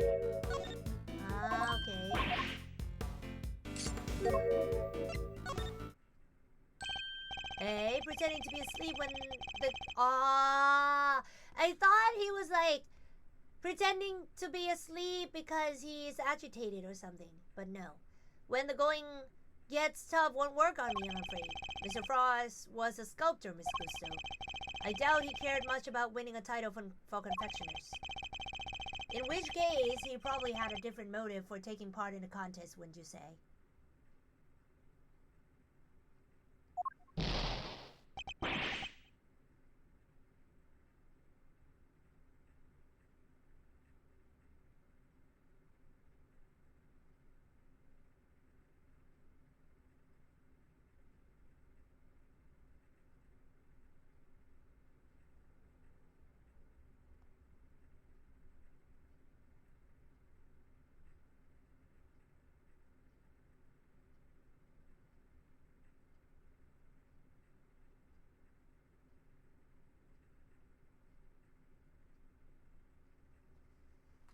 Okay. Fine, it was me. I wanted that title. Frost was only in it for the prize, the ultimate cookbook. I see. And since your objectives dovetailed... Ooh, I haven't seen this word. Okay. Dovetailed so neatly, you decided to work together. But then, something happened. To break down your relationship? Relationship, perhaps? If so, I want to know why. Mr. Prosecutor? I'm still quite unwell after my brush with death. Push me too hard, and I'll be on my way back to the medical. No, wait! Then you better wrap this up quickly. I'm already dangerously low on patience. Hello, welcome! Welcome! Good morning, everyone. I mean, afternoon already. Mr. Gusto is trying desperately to make his escape, but he's not going anywhere yet. Not as long as he's still keeping things from you. So let's figure out what he was really after next. Okay. There's no time to lose. I need to pick the right line of questioning and fast. Did you want more than just a title? You too had your eyes on something other than the title, didn't you? After all, I'm not sure the title World's Greatest Confectioner even counts for that much. Now you insulted the way of the confectioner? My only goal was to win that title. I don't care about anything else. You have no idea how much it would have meant to me. Look, my sense of design may not have been up to snuff back then, but you should see me now. Oh, so you have improved? You bet I have. I didn't do all that training in junk fa for nothing. I believe it when I see it. I will expose all your life. Oh shit.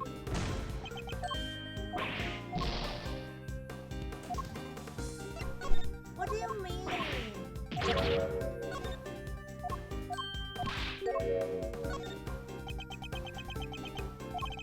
I looked up to Tangaroa, you know, spent hours pouring all the designs of his works. Even used to watch his show with my son. Sounds to me like Mr. Tangaroa's work was especially influential in your early substance studies. And with his recipe book, you might have even become the best someday. Maybe. The book was a real treasure, no doubt about that. Any confectioner would have wanted it.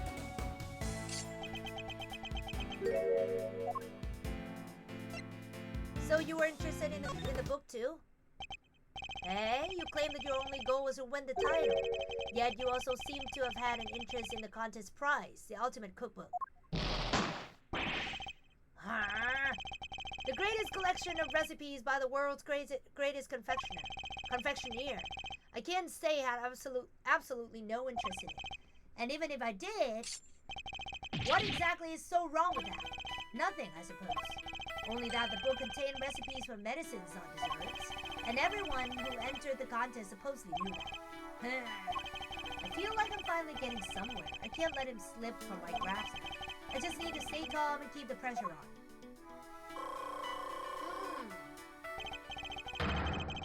Next, let's find out why he wanted the cookbook. Did you know what the book was really worth? How valuable the cookbook really was? What kind of question is that? It was a collection of Tangaroa's recipes. There wasn't a confectioner in the world who wouldn't have wanted to get their hands on it. I don't have a clue as to how to proceed with this line of questioning. I better try another tack. Okay.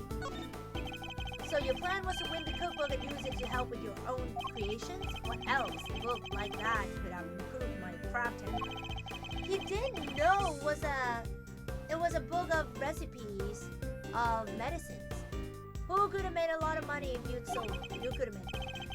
I don't know much about what was actually in it. But it was worth more than money, I'll tell you that. You know more than you're letting on.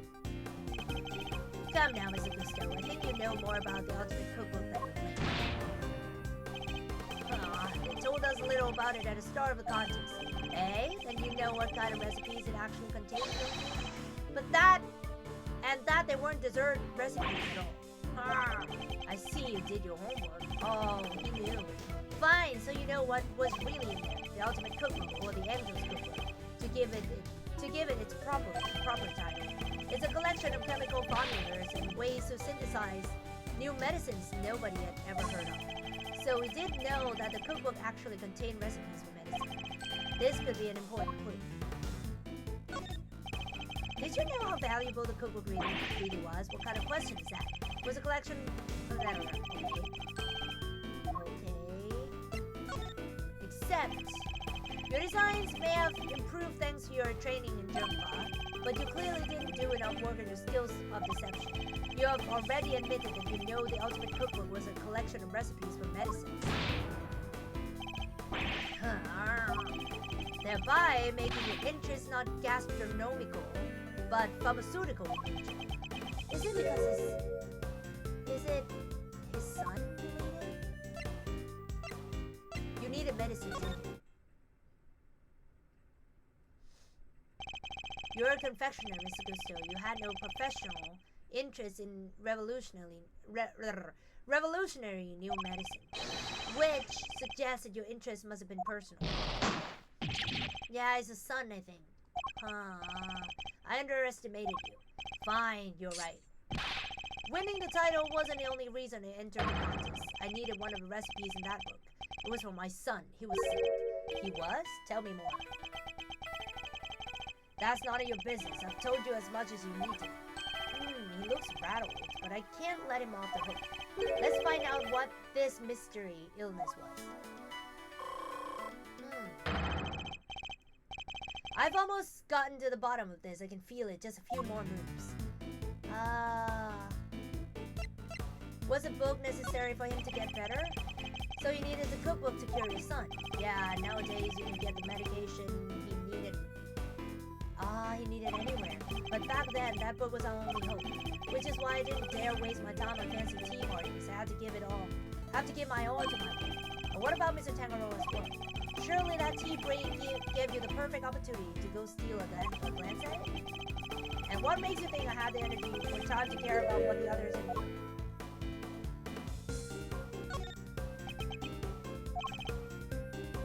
Oh shit. Okay.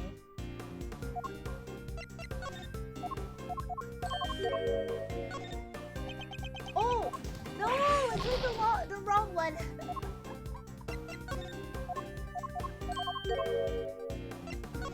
But you cared about Mr. Tangaroa's work. I think you made it abundantly clear how much interest you had in Mr. Tangaroa's work. What's more, if you were that determined to win the ultimate cookbook, I seriously doubt you would have passed up on a chance to take a peek at your competitor's entries. I'd had plenty of chances throughout the contest to see and sample my rival's work. But each time I did, nothing seemed to have anything. Must have been nerves or something. Nothing Mr. Gusto tasted had any flavor. That seems like it could be an important clue. Well, what was the name of your son's condition? Could you tell me the name of the disease your son suffered from? You're a real cold customer, Mr. Prosecutor. Isn't it enough that he was seriously ill? Why would you force me to tell you more? I don't have a clue as to how to... Oh, okay. Okay, tell me more about your son. Tell me a little more about your son.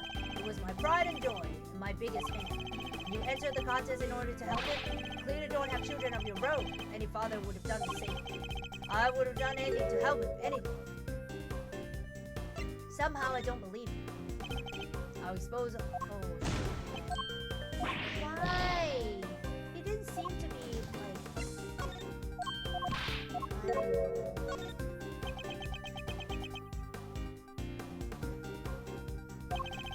He would come to see me here at the contest venue, too, right up through the semifinal. Really? You didn't get in the way of your work? If you were trying to beat Samson Tangaroa, surely you didn't have the time to look after a child. Yeah, well, I wanted to do what I could for him. He said he wanted to always be the first to try my creations. So it wasn't too sick to join you?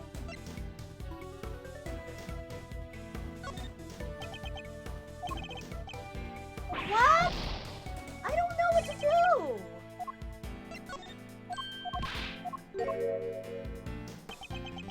I don't know what...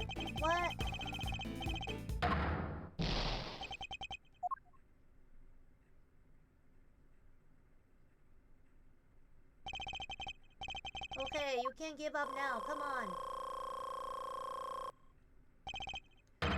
Once more unto the...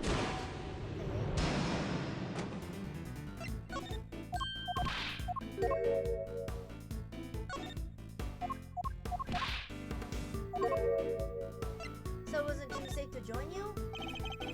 You said your son was sick, Mr. Gusto, and yet it was able to come and join you for the contest?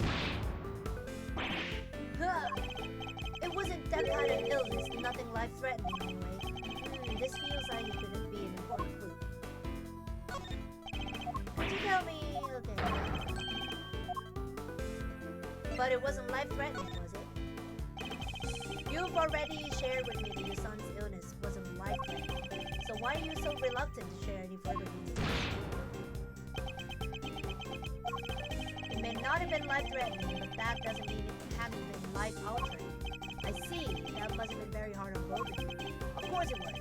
That was why I did everything I could do to find a cure. We were desperate. He couldn't taste anything, not even his favorite desserts. Oh.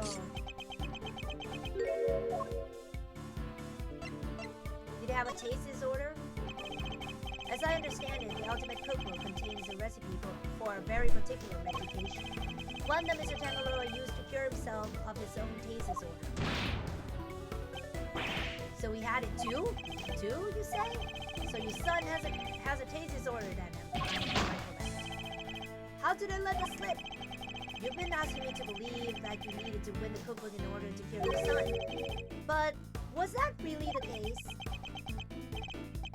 Of course it was. What are you saying? I'm saying that I'm not so sure that's true based on everything you've told me. I don't have a clue as to how to proceed with this line of questioning. I better try another tack.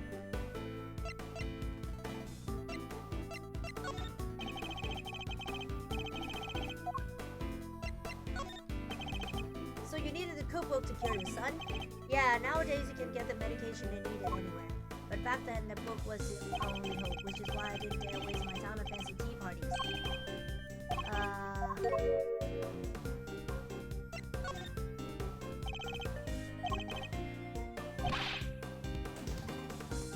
I seriously doubt you would have passed up on a chance to take a peek into a competitor's entrance. I'd have plenty of chances throughout the contest to see and sample my rival's work, you know. But each time I did, nothing seemed to have any flavor. Must have been nerves or something. Nothing Mr. Gusto tasted had any flavor. That seems like it could be an important clue.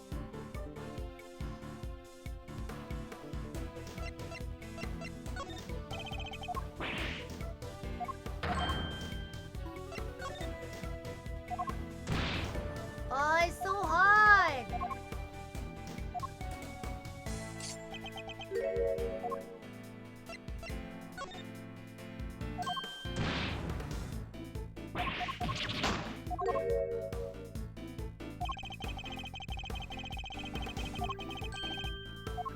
Okay, you were sick yourself, weren't you? Okay. Taste disorders are difficult to live with. It isn't easy not being able to enjoy your food. You should know, after all. You just told me you experienced something like that during the contest. You said that nothing you sampled had any flavor. Those were your words, correct? Which would seem to suggest that you were suffering from a taste disorder. A confectioner without a sense of taste? Not exactly ideal. Are you sure it wasn't actually your own condition you were seeking a cure for, Mrs. Gusto? I've had enough of your speculations. I managed just fine in that contest and I made all my own entries, no problems.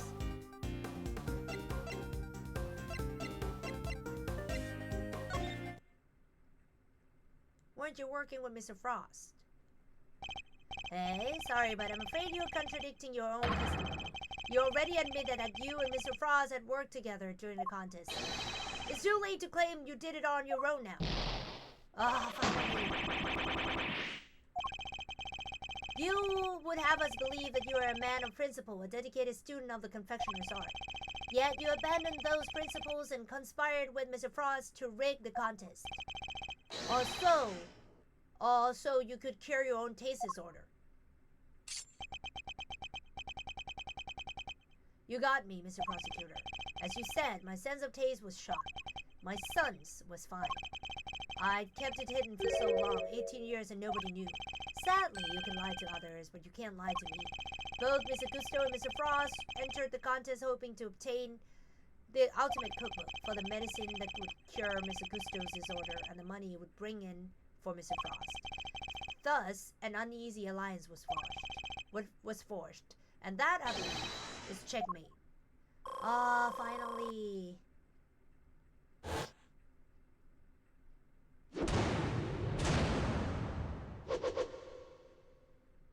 that was hard. I admit it. You're good. I never told anybody of this, but you figure it all out anyway.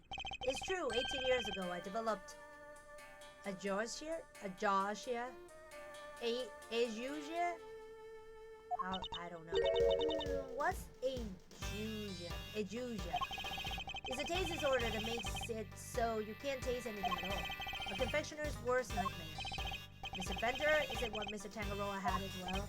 No, the big man had what they called dissociated taste disorder.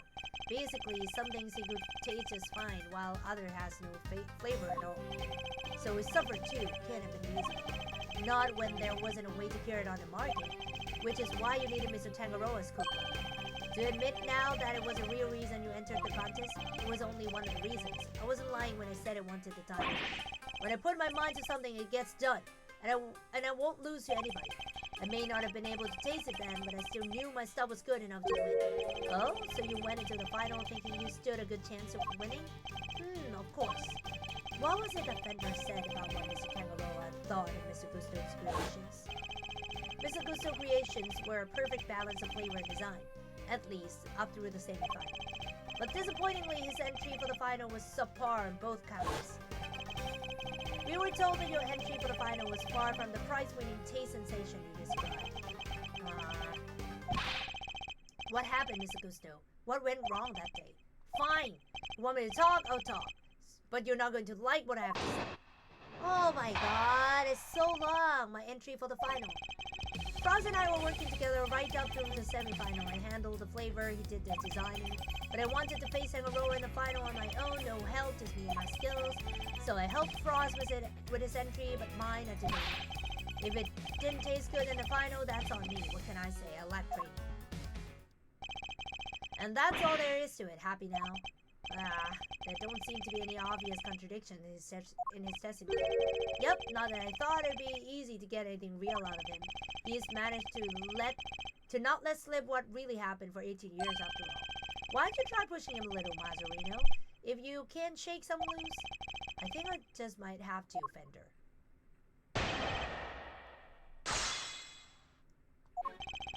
Roz and I are working together right after the semi-final. I handled the flavor, did the design. Hold it! Okay. Froz was in charge of designing the work you both submitted, while you handled the taste. Yeah, he was a sculptor, a craftsman, and his sense of design was second to none. But he was clueless about confectionery, which is where I came in. We each did what the other did. Hey, and boy, did you not have an eye for aesthetics. Not even for simple stuff. Oh.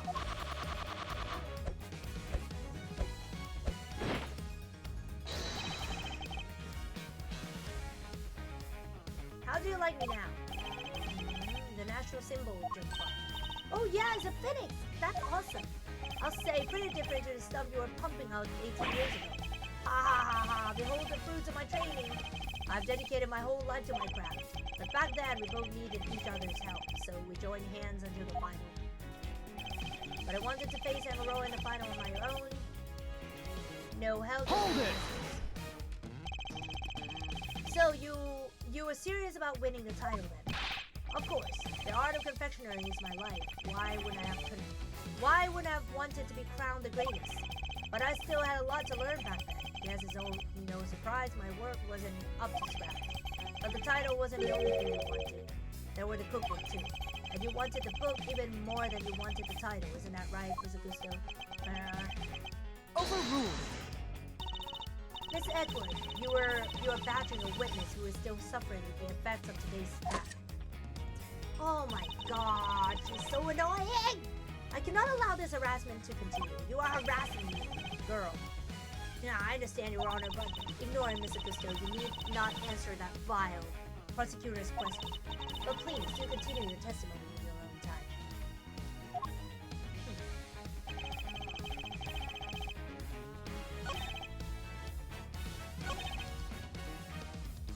Let's see.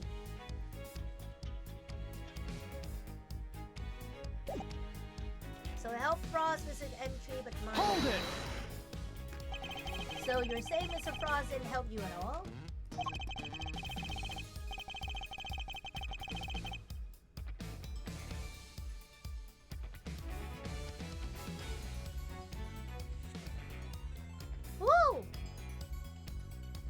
subscription? Wait a minute. Oh, it's Raid! Kato! Welcome, Kato. Thank you for the raid. Hello! Slushy, hello! Welcome! Okay. Thank you for the follow. Thank you for the raid. Thank you so much. Oh. Thank you for the follow, Kato. Thank you, Slushy. Okay. Wait. How do I... Wait.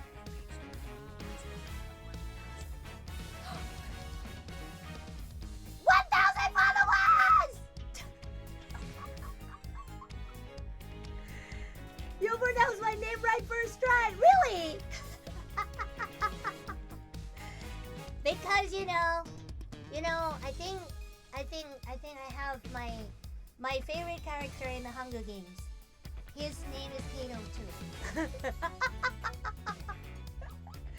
Congrats on 1K. Thank you. Okay, how do I shout out? I'm very bad at this. Okay, so I do this. No. I have to do brackets. Is it brackets? No, it's slash. Shout. No, how do I do this? Is it this? No, it's this. Shout out.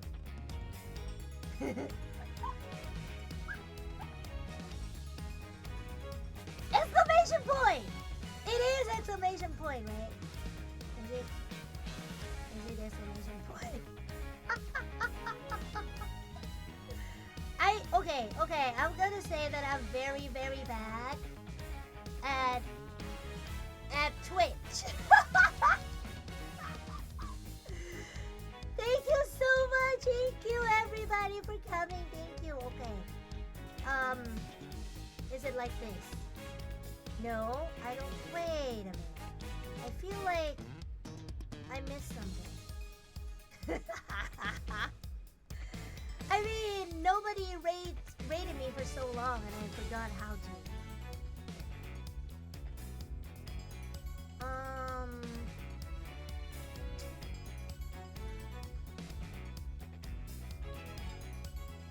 I think it's like this. Oh shit. Wait, I thought that would be...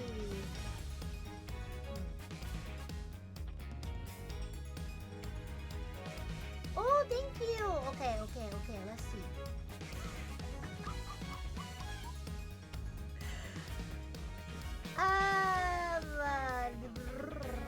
Where is it? I think it's slash. Shout out and then brackets. Let's see. I think it's this one, right? No? Did I do it wrong? Did I do it wrong?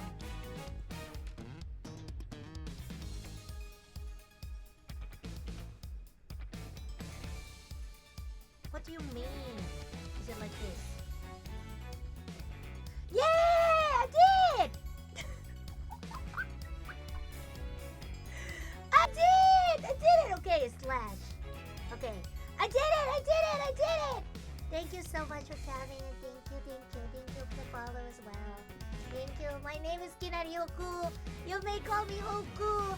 I'm actually a Thai VTuber playing games, playing super duper long ass game on Twitch. I actually stream mainly on YouTube in Thai, but when I feel like it, because I love playing long games, like longer games. I'm not a casual type of game kind of person. So that's why I moved here, because YouTube doesn't, it doesn't really work with longer games. They usually, I don't know, maybe a lot of people, how do you call it? It's not their fault, of course, but like, I think the nature of YouTube audience, they love like shorter games and more of a casual kind of games, But I'm not. I'm actually a very JRPG kind of game, like 100+ hours, single player game kind of gamer. So yeah, that is why I moved here for longer games. So if you if you're comfortable to stay, please, you can stay. I'll finish this episode and I'll be gone for lunch. It's my time is almost 1, and I haven't had any breakfast because I woke up late this morning. So yeah, thank you very much. If you have to do anything, please feel free to leave. Please do not feel obligated to stay whatsoever. Thank you so much, thank you. And oh, my English is not my native language, it's not my mother tongue. So if I say anything wrong or if I word anything weirdly, please don't mind me. Or you can just tell me, you know, like, you should rather use this word instead of this, you know. But he'd help you up until then, correct? It's a bit strange for him to stop so late in the contest, no? Strange or not is the truth. Could be he had his reasons too. Oh, okay. I wouldn't know. If he's lying, it's going to be a headache to prove. 18 years is a long time. Not unless that Gizmo's of yours has a built-in lie detector game. If it did, I'd have stolen a show from Mr. Edward long before now. Don't worry, Fender. I can tell when he's lying. No doohickeys assistance required. Please, Mr. Cousteau, continue your testimony.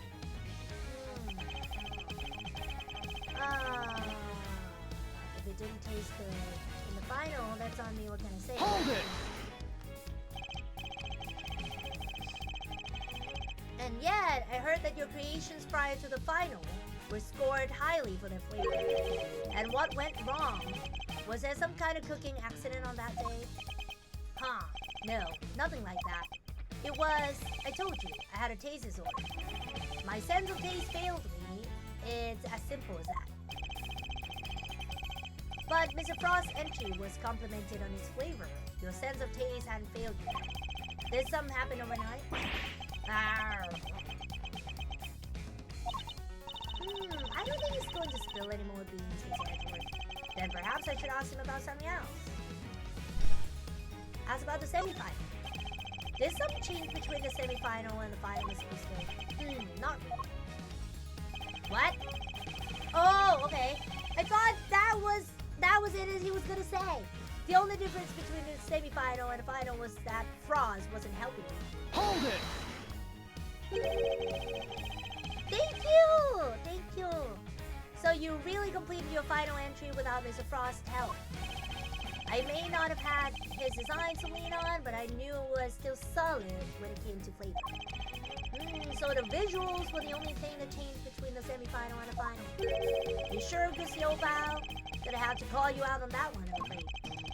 It wasn't just his look that got a big thumbs down come judgment time. It got trash on flavor too. Doesn't sound much like a winner to me. Despite his confidence, Mr. Cousteau failed on flavor too. The lack of Mr. Frost... The lack of Mr. Frost's assistance shouldn't have affected that. So was there some other difference? An 18-year-old mystery, and the key to unraveling it is finally in my grasp. I just need to remember everything Fender told me about what he and my father discovered.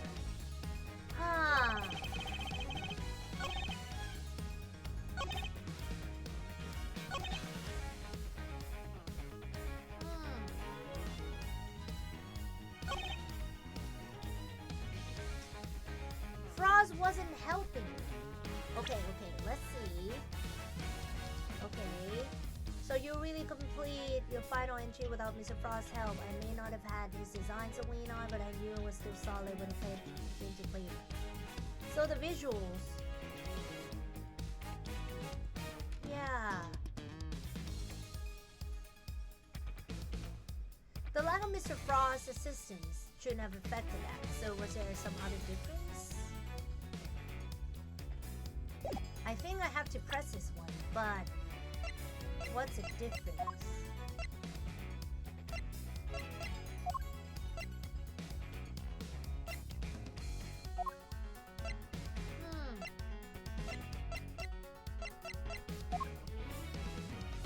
Some other difference. Semi-final and final.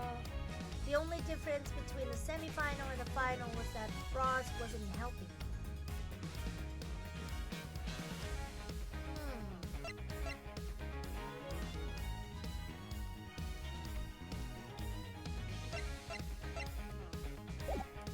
Wait. Why is he so sure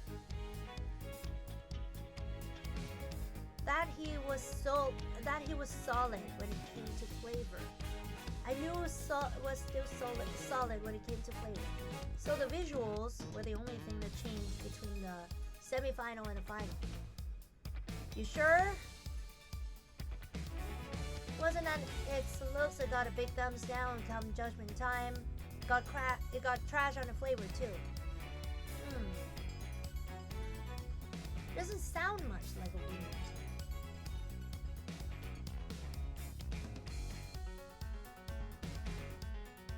Yeah, despite his confidence, Mr. Gusto failed on flavor too. The lack of Mr. Frost's assistance shouldn't have affected that.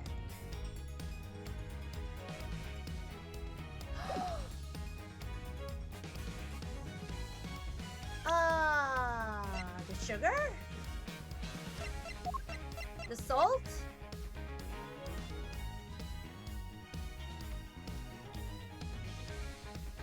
I don't Objection!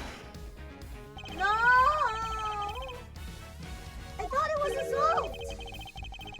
Some real nonsense, don't you? You are no match for your father, not by a long shot. How dare you? Too close to home, my bad.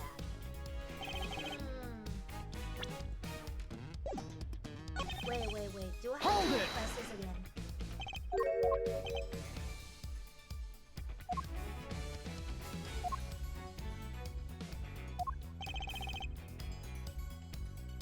But Mr. Frost's entry was complimented on his flavor. Your sense of taste hadn't failed you. Did something happen overnight? I don't think it's going to spill any more beans, Miss Edgeworth, then perhaps I should ask him about something else. You knew Mr. Frost from before the contest, correct? You remembered, I see. Oh, my son and Frost used to go to elementary school. Hold it! It was no coincidence if you both entered the contest, correct? Yeah, I heard about it first and I told Frost. I knew he'd be interested. He was always short of cash for his sculptures. That's right. Mr. Frost was supposedly always in financial trouble. The cookbook was really worth that much, huh? I see the glint in your eye, kiddo, but don't get your great thieving hopes up. It was worth a lot back then, but these days you can find most of the stuff in there on any drugstore shelf. Oh, bummer. So literally, every last contestant only ever had eyes for that cookbook, I see. An 18-year-old mystery, and the key to unraveling it is finally in my grasp. I just need to remember everything Fender told me.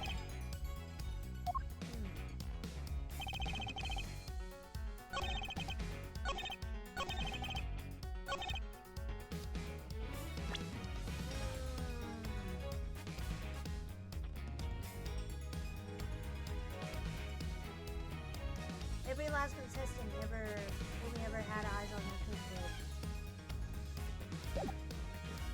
I think it has to be another. Hold it! I think it has to be another statement.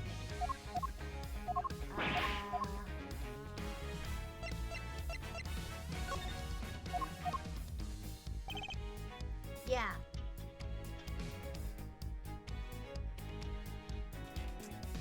Frost wasn't helping.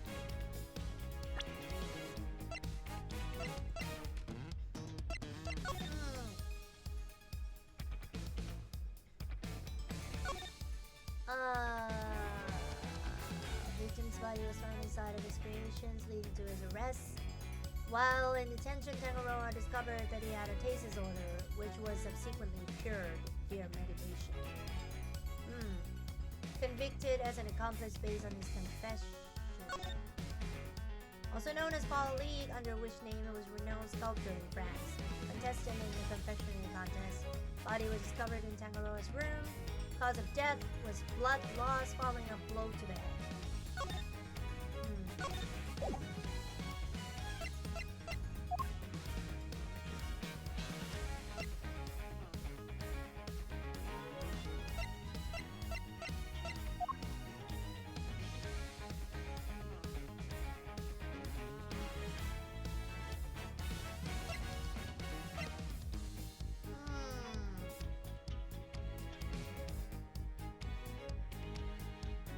Okay, let's press again. Hold it! So you really completed your final entry without Mr. Frost's help. I may not have had his design to lean on, but I knew it was still solid when it... Yeah, why? So the visuals were the only thing that changed between the semi-final and the final. You sure could see, old pal. I'm gonna have to call you out on that one, I'm afraid. Yeah, on flavor, too.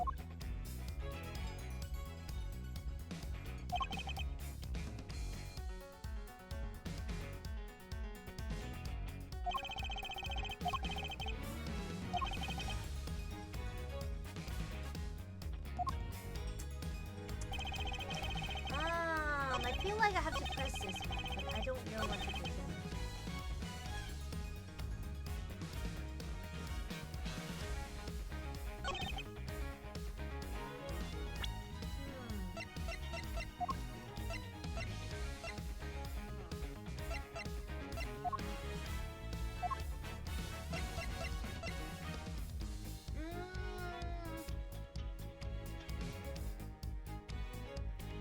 What should I do? Okay.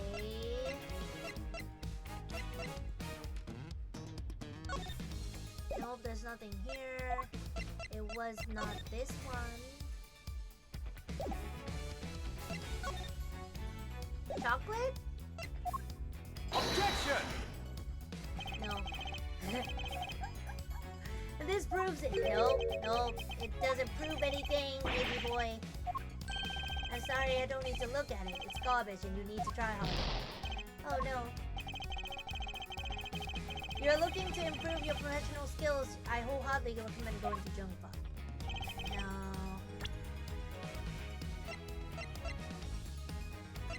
Oh no.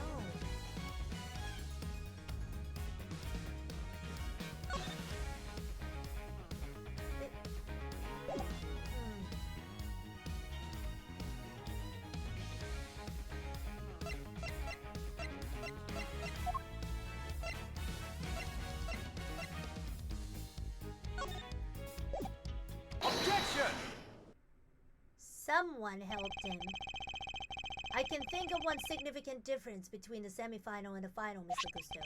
Your son. This is him in the photograph, correct? You told me he was here with you up through the semi-final. Yeah. He was. What of it? What indeed? He was here with you until the semi-final, until he suddenly wasn't for the final. And just as suddenly, your work went from being lauded for its flavor to being lambasted for it. I don't think it's a coincidence, do you?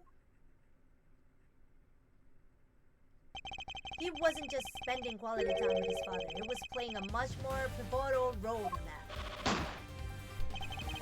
I just wanted him to see me hard at work and show him I was trying to my best for us. Who knows? Maybe it was him being here that helped me to do so well in those early rounds. He talks a good game, but nothing about this guy screams super dad to me. Indeed, thankfully, we would only have to give such an idea credence if his story were true. After all, how much could the encouragement of one small boy affect the taste of a grown man's life? Mr. Gusto prided himself on flavor in his creations, but then he lost his sense of taste. He must have had a tough time maintaining his high standards after such a devastating loss, I guess. I'm sure your son was here to cheer you on, but that wasn't all he was here to do, was it? You're a very suspicious man, Mr. Prosecutor, but why not try answering yourself for a change? What was an elementary school kid doing here other than to support his father? To taste your creations. Your son knew the taste of your work pretty well, I imagine, Mr. Gusto. Ha! He was my biggest fan, of course he knew it. In which case, he would have been a good judge of whether something tasted on brand, or so to speak, no? Well, what are you implying? You have already told us that you were suffering from a taste disorder. I'll admit it. You're good. I never told anybody any of this, but you figure it all out anyway. It's true, 18 years ago, I developed ageorgia. I don't know how to pronounce that. Ageorgia. No one knew about your condition. Indeed, I doubt Mr. Frost would have wanted to continue collaborating with you had he found out. After all, it was your job to make sure his creation tastes good. Therefore, your son wasn't here just to support you. He was helping you testing your work. Damn, now it all makes sense. Frost's stuff tasted good because it really was finished the day before when the kid was still here.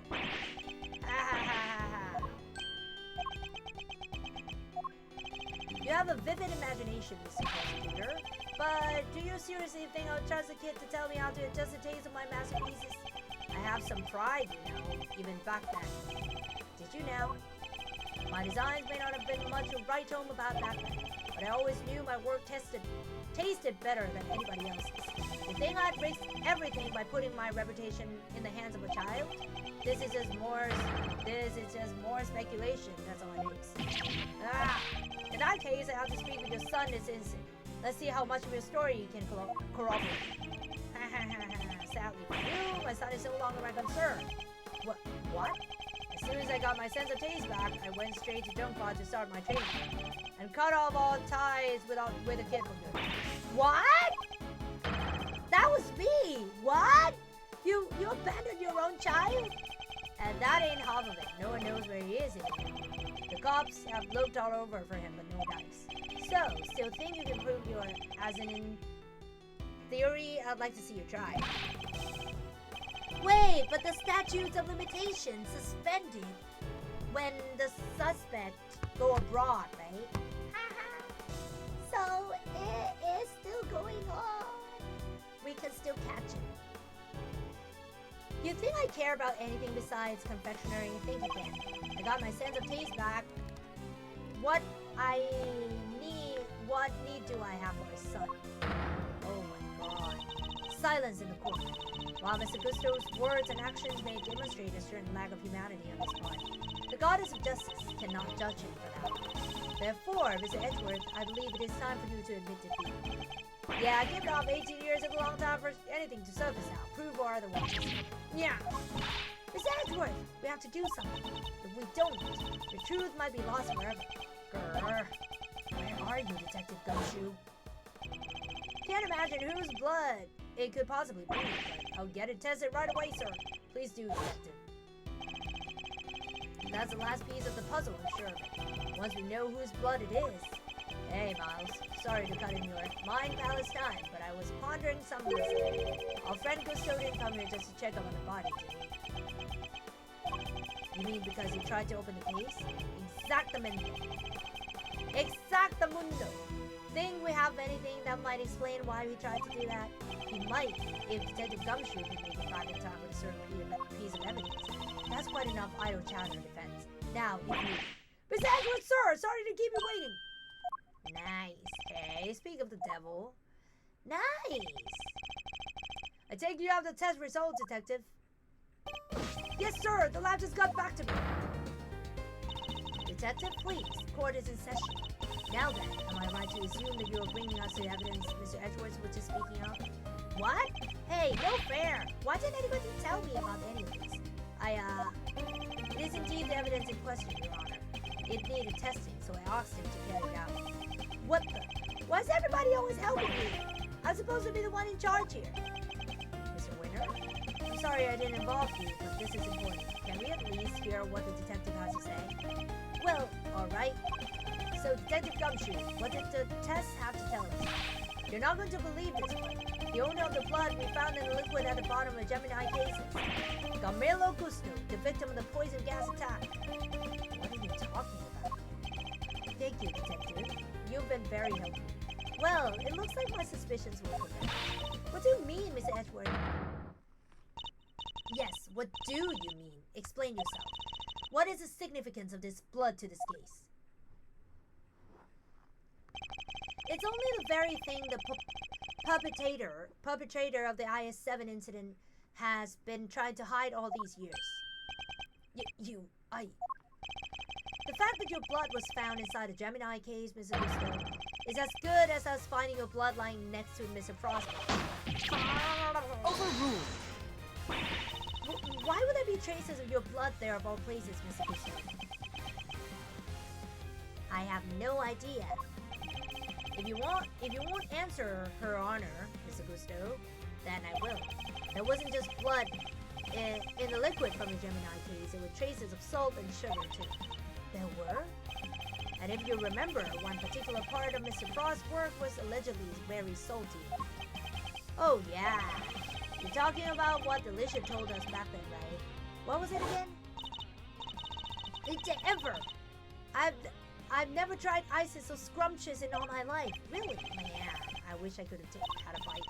Well, scrumptious except for the salty bit, of course. That was unbearable. The salty bit? It's in the other photo you've got here. That's this bit, the harpy bit. Gemini's liar. Yes, the liar, and the only liar tasted as if it had been flavored with salt. There were no traces of salt anywhere else in Mr. Frost's entry.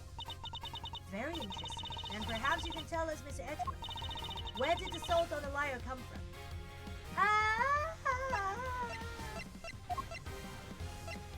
The rock salt. Take that! The rock salt. It is the lamp from the IS-7 incident? Indeed, and I believe that the salt that gave the liar its flavor came from just such a lamp. Mr. Fonkama has established that both salt lamps were in Mr. Tangaroa's room at the time of the crime. One of them was used to kill Mr. Frost, and it was stained with his blood, but no corresponding pool of blood was found in Mr. Tangaroa's room. Right, because the culprit had shoved a piece of chocolate with that on it into Liu's room. Furthermore, aside from the liar, no traces of salt were found anywhere else in Mr. Frost's room either. Hey, come to think of it, the lamps we found in Delicious' room were both broken. The lamps appear to be broken. Bulbs are smashed, both of them.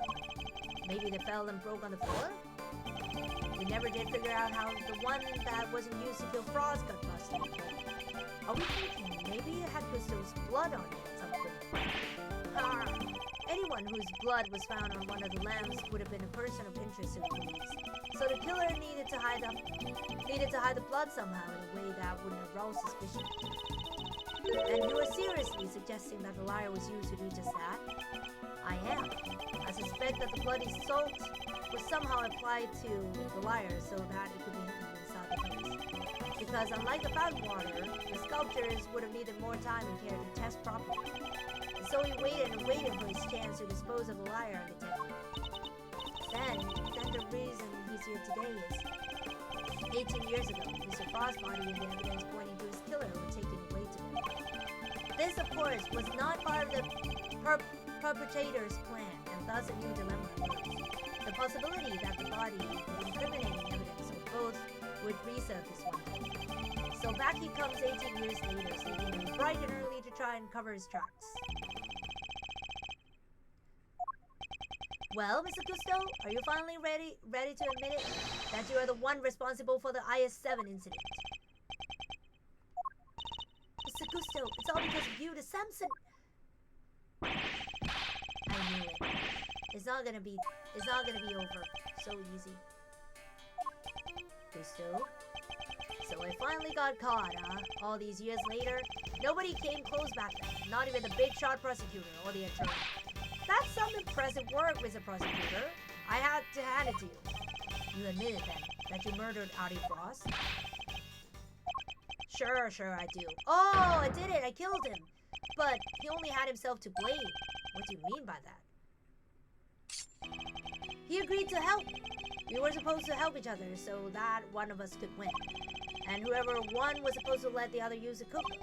But on the day of the final, the rat finally showed his true colors.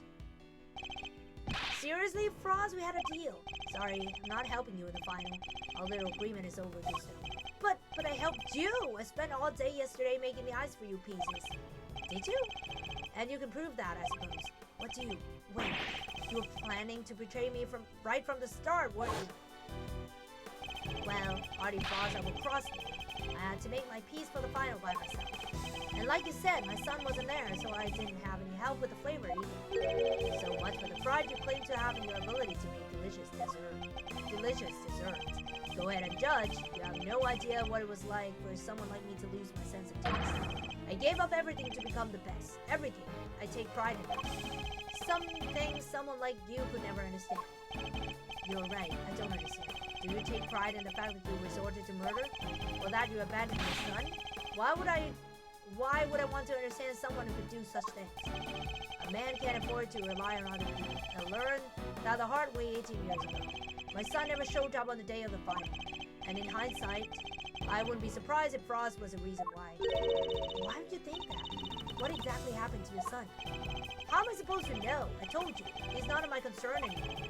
And according to you guys, nobody knows where he is now either. And you don't care? You're horrible! So it is his appearance, so too went your chances of winning, correct? Yeah, I had to find another way of getting my hands on that one. That's when inspiration struck. I decided to skip afternoon tea and snuck into Tangaroa's room. It should have been so easy. All I had to do was photograph the formulas I needed and get out. But then Frost showed up. I thought I might find you stealing recipes from the famous cookbook. Frost! What's this? A cure for taste disorders? Oh no, that's just too tragic. A confectioner who can't taste anything? What will people say? If you tell anybody,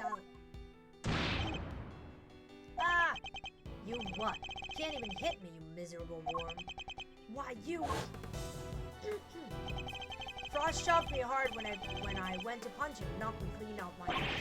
I crashed into one of the lamps. Must have been my blood. What? Must have been when my blood got out. So Mr. Frost wasn't the first to get hurt. When it was all over, I realized I had to get rid of that blood somehow, so I scraped off all the bloody things. I dissolved those salt shavings in some flavored ice mixture and brushed it all over the hog.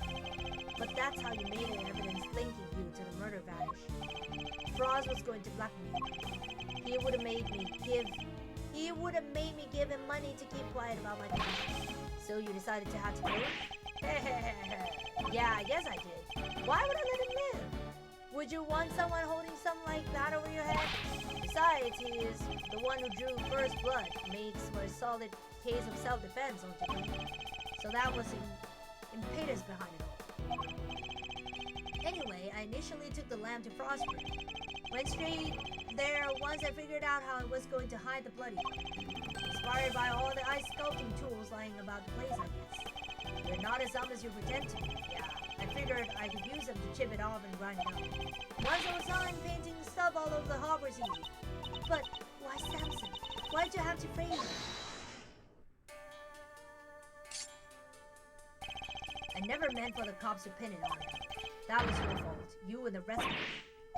Why do you think I went to the trouble of placing the lambs and clothes back in Scone's room? There's only one reason to plant the murder weapon in the room of another contestant. And that's to cast suspicion on that person. What? You tried to frame me, Twisty Pants? Huh, yeah. But why? Why poor old me? I respected Tangaroa. He was the best. A true champion. I would never have wanted him to take the fall. But you are a fraud. Your work wasn't even real. You had no respect for a craft. You deserve to be punished for what you did. Oh, Christy, how could you? And had you refrained from eating Tangaroa's work, Frostbody wouldn't have been found. My plan was to wait until Tangaroa was judging your room. That's when I'd sneak the corpse into Frost's room and freeze it. But thanks to you, found it before I had the chance to retrieve it. I don't understand. Why'd you need to freeze his body at all? Ha! Why indeed? Mr. Edgeworth, surely you must know. Why did Mr. Gusto need to freeze Mr. Frostbody? Well, you could just ask him. Why me? To obscure the time of death?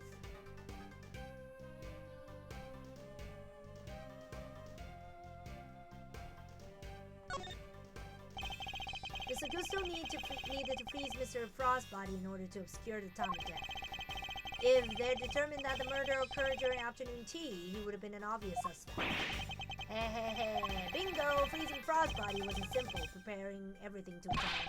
So I decided to put his body in the chest of Tangaroa's room while I got everything ready in Frost's.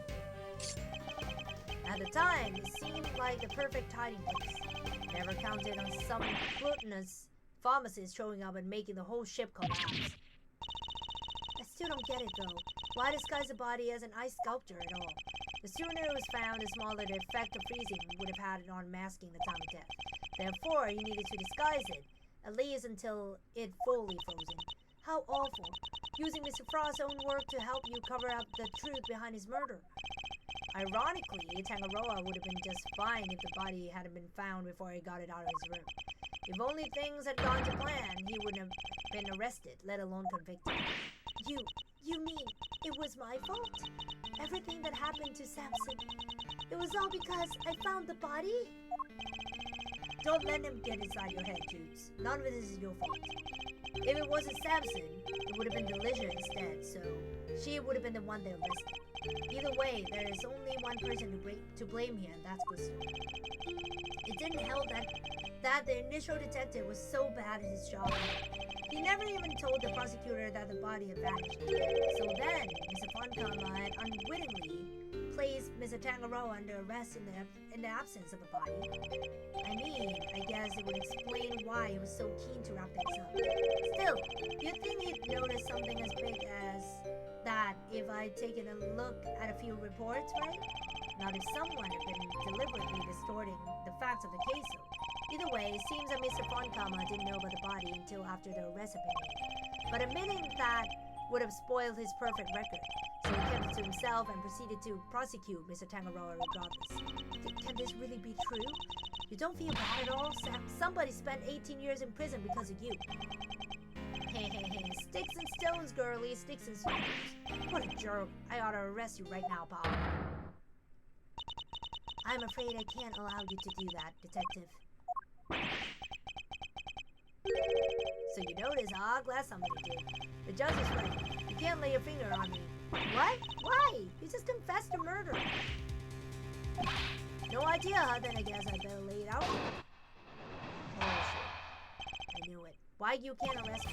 I killed Frost 18 years ago. The statute of limitations for murder in this country is 15 years. You do the math, you can't arrest me. You think I'd have confessed otherwise? I knew it. That's right, the statute of limitations is only 15 years. This is really the end of the line, Miss Ashworth. Yeah. Once the statute has expired, it can't be charged, so... But... How unfortunate, Miss Ashworth. I'm afraid that both Mr. Gusto's confession and your deductions would have to be struck from the record. And that Mr. Tangaroa's conviction will remain in place. That's not fair! But we've finally proven that police never had Mr. Frost's body in their possession. Even if we can't arrest Mr. Gusto, surely Mr. Tangaroa has grounds for the retrial on that basis. Does he? I wouldn't be so sure. I'm afraid that the goddess's judgments are somewhat harder to overturn than you might imagine. So the committee means for the verdict from 18 years ago instead, no matter what? Yeah, the committee sucks. Bad luck with the prosecutor. There must be some we can do. Some we to bring Mr. Gusto down.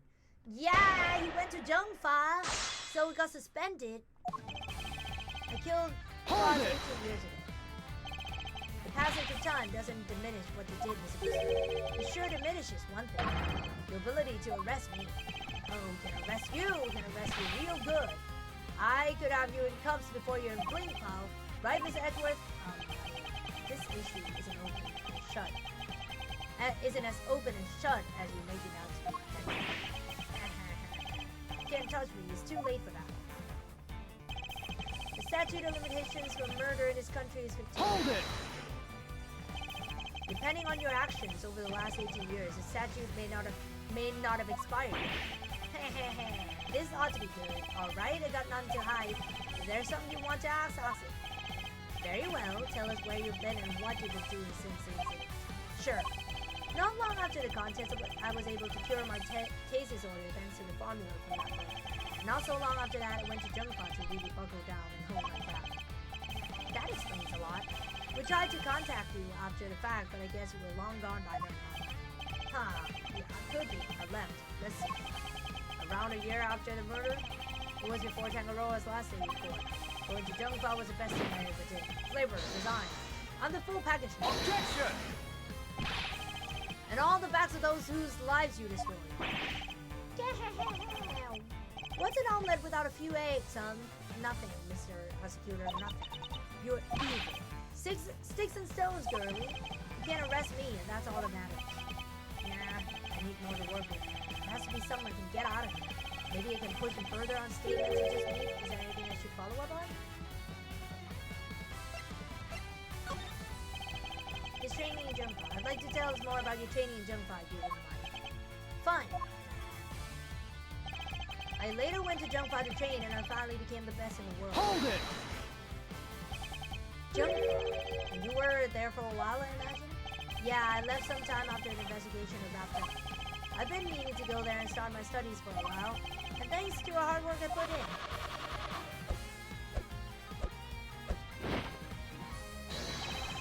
My designs are now world class. Whoa, that's amazing! You like it? It's yours. Really? Alright. So spend some time in Jungpa training.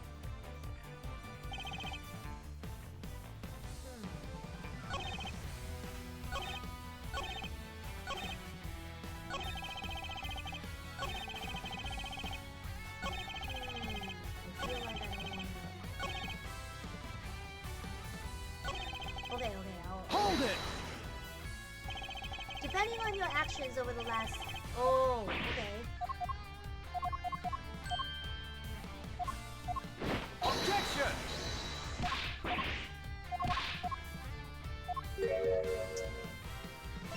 Nothing. Okay. Hold it! Never say never, Mr. Gusto. Nothing is impossible. Really? Come on, give it up. Your father couldn't catch me. What makes you think you can? Yeah, he would have solved the whole case if it hadn't been for Mr. Foncom obstructing him at every turn. And now the statute of limitation is threatening to enter the truth of this case forever. Don't listen to him, Mr. Edward. You can't give up right now. We're doing this for your dad, so we have to see it through to the end. Okay? The truth is right there for the taking. What kind of great thieves are we if we don't grab it for ourselves? I'm not a great thief, kid, but you're right. Camilo Gusto, I won't allow you to make off with the truth. Do your worst. Hold it! That was the only reason? Because you knew the statute had expired? Why else would I do it? Why would anybody? Not that I planned on it ever coming out, of course. And why was that? Because I'm finally the world's greatest confectioner. And petty stuff like this only gets in the way of me and my craft. So you're more concerned about you and your rep than the fact that Samson's still rotting in jail? I've seen some pieces of work in my time, but you're just flat out unforgiving. Who cares about forgiveness? I did what I did. I don't need you to understand anything. Alright, Miles, it's official. Uncle Eddie is mad, and that doesn't happen often. You're not the only one. But don't worry, you won't get away with this. Not if I can help it. Mr. Gusto is no ordinary opponent. He's gone 18 years without his crimes being exposed. Think, Mr. Eckworth, there must be some way for us to arrest him. The guy's probably watched a few legal dramas before, but he's no lawyer. Just like you and me. There's gotta be some loophole somewhere we can use to justify it. He's right. Mr. Gusto is just an armchair attorney, after all. Okay.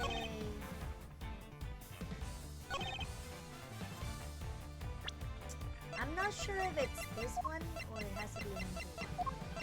Objection! Haha. The statute of limitations for murder is subject to the following condition. The statute is suspended should a suspect flee to a foreign country, which means that the time you spend abroad doesn't count toward the total time under the statute.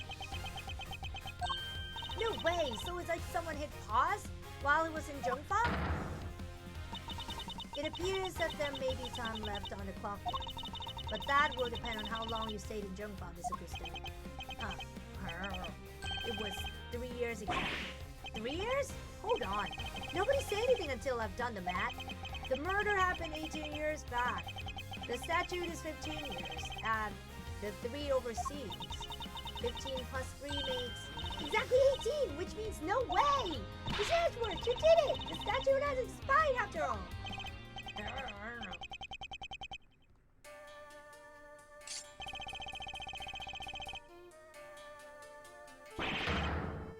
Okay. Bingo! 18 years exactly. Glad you worked it out for yourselves. Ah, he's just been stringing us. He's just been stringing us along his whole time. Why is he laughing? We're good, aren't we? We can arrest him now. I hate to break it to you, little sis, but IS-7 went down at the end of December. It's April now, which means, strictly speaking, it's been 18 years and 4 months since Frostmark. If Gusto's stay in Jungfa really lasted 3 years on the nose, it's not enough. We're still a few months short. Not enough, but, what did I tell you? You can't touch me. I hate to admit it, but he had read the board well when he made his confession. How unfortunate, Miss Edgeworth. I hate Gavel so much. I mean, what's the deal with her? If only the statute has been suspended for another year. Yeah. Those who would overturn the goddess's judgment must be willing to pay the price should they fail. And you, Mr. Edgeworth, has failed. She doesn't like the truth, or what? There must be something I can do. I knew it. Well, if the law can't bring Mr. Gusto to justice, then... Dudes, what are you thinking? Objection! There's no need to go adding to a rap sheet just yet. We're not done here, far from it, because there's still a way we can nail it. There is? Alright, Mazzarino, pep talk. I need to think back over everything we know about this. Gusto's overlooked one critical thing that you yourself were led to believe wrongly about, which is, he wasn't there for Samson's last trial, remember? Best I can tell, he doesn't seem to know what the final verdict that came down that day is. Which means there's still one way left to us. Crack open your statues for dummies there and take another look. 17 years ago, they really did a number on Samson and framed him like a pretty picture. But if we made good of that verdict now, we can make Gusto pay in full for what he's done. Fender, are you? Those who would overturn the goddess's judgment must be willing to pay the price for this deal. Samson's my client, Miles. And I can't bring myself to use the source of his pain as a weapon in this fight. So whether we play the last card or not, it's gonna have to be up to you.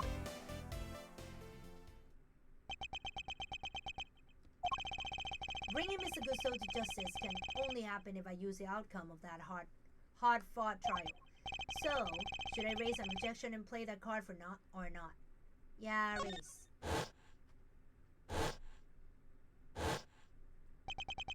My father and Mr. Funcom. One sought to reveal the truth, and the other to hide it. I know which path I choose to follow. The one that seeks to reveal the truth. Ah! I hate her! This court has reached its final verdict. The record will state that Mr. Gusto has been found not guilty on all. Objection! Oh my god, I hate her. No, Your Honor. Mr. Gamillo Gusto is absolutely guilty, and I refuse to let him walk away. His crimes are too unspeakable to go unpunished. Do you mean to suggest that you have grounds upon which to call for his arrest? I do. Now to show Judge Gavel something that proves the statutes of limitations hasn't yet expired. Wait, let me... Yeah, the statute is suspended from the time of any accomplice indictment to the end of the trial. Yep. Take that! Oh no! Oh shit. Wait. Which one?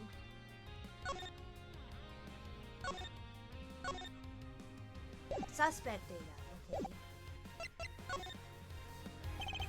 I'd like to direct your attention to the page concerning the suspect.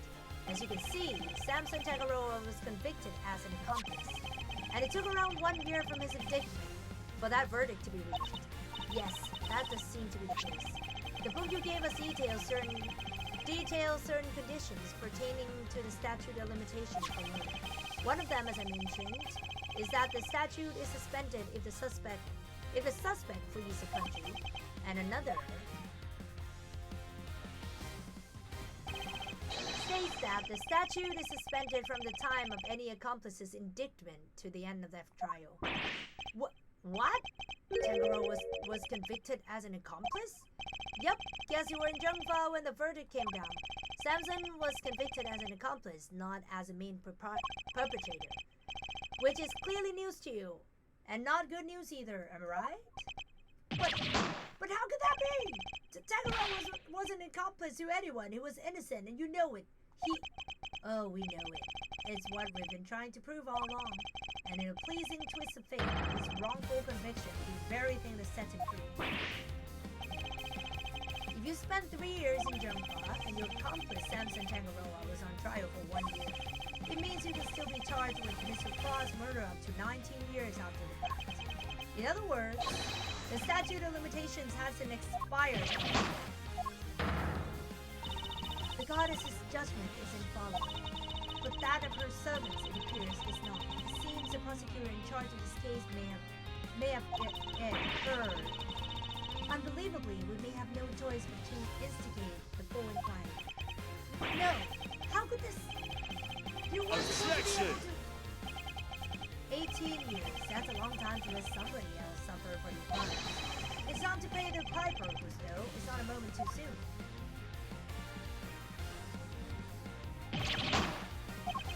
But I'm finally the greatest! My brilliance has been recognized. I gave up everything for this. Everything, even my son. More's a pity. But you can't run from the law forever because the bills come due at last. Ah.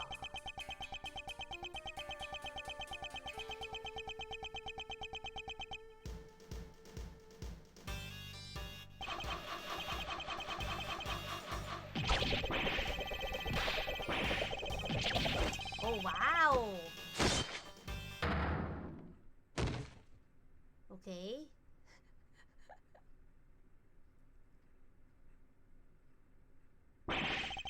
Mr. Gusto's all set for his trip downtown, sir.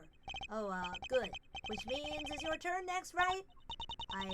I suppose so. Jutes.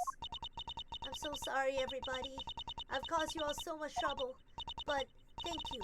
Thank you so much for bringing Mr. Gusto to justice at last. I'm afraid there's no escaping the consequence of your actions, Miss Brown. But those actions were born of the legal mistakes that were made all those years ago. We all know that. So allow me to apologize in return on behalf of the prosecution. Oh no, I have no one to blame but myself for it all. Starting with those sculptures. Hey Jude, do you think maybe you might want me to represent you? I'm not some nervous newbie anymore. And there's no way I'm letting you take the rap for everything. Aww. Oh, I'd be honored. Thank you, Miss Offender.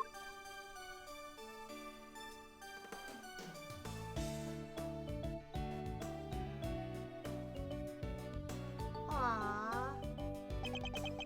Sorry, ma'am, but you gotta come with me now. Of course.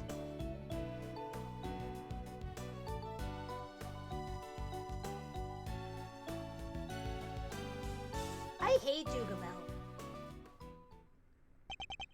Judge Gavel, why'd you lie to us? Lie? What are you talking about? You implied that there was no case for a retrial, but as we've proven, that wasn't true. Surely anyone truly committed to seeing justice done would have called one as soon as the body was found. I am under no obligation to answer such questions, and you clearly have no intention of doing so either. Truly, you're proving to be quite a threat to the committee prosecutorial excellence. Why? As such, you give a little choice but to report back to your continued transgressions. No doubt you'll be called to appear before the committee in due course. What do you mean? What do you mean transgressions? Now, I must be on my way. What the heck? And after you caught the real killer and everything? Yeah, isn't that what prosecutors are supposed to do? Regardless of how it may all play out, I will never regret what we accomplished here today. Mr. Edgeworth. Hey, Mr. Edgeworth! Yes? Why'd you stick your nose in this case anyway? You weren't even on a job. My job is to bring the truth to light, Mr. Winter. Not only as a prosecutor, but as a person. I don't get it. I wouldn't expect you to understand, not as long as you believe that closing a case makes you a winner. That's going way over my head. I'm going home. What?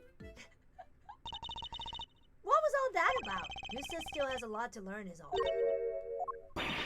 Mousy Wowsy, yes? I just wanted to say old Greggy Pegleg would have been proud of you today. Oh, look at me tearing out. That, and thanks for helping poor Sammy Poople. Of course. Hey, G, looks like you cleared everything up, So, what happened exactly? I was kind of busy sketching. Wait, where's Judy and Verity both? Wow, you really weren't paying attention, were you? Though I'm loath to admit it, Larry's sketches did come through for us on more than one occasion. Not that I'm about to tell him that. Quit it with the glaring, will you? Whatever it did, I'm sorry. Calm down, Larry. It wasn't glaring at you. Hey, you totally were. You're just like your pop. He was a terrible liar, too. He was? Listen, I'm gonna head out. Need to fill Samson in on what went down today. You wanna come with? Yes, of course. Great! Then I'm coming, too! Aw, Samson. April 2nd, 4:56 p.m. Detention Center Visitors Room. So what's Mr. Tangaroa like? I can't wait to finally meet him. Oh, he's a real sweetheart. You'll love him. Even while locked up, he can't help but make all sorts of cookies and cakes for everyone. That's why 3 p.m. cake extravaganza is the thing for prisoners and guards alike.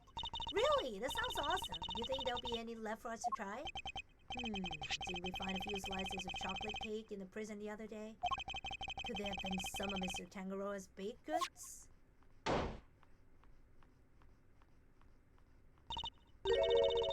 Gummy, what are you doing there? I heard you were all coming to see Mr. Tangaroa, so I volunteered to escort him. Hello, new friends. I'm Samson Tangaroa.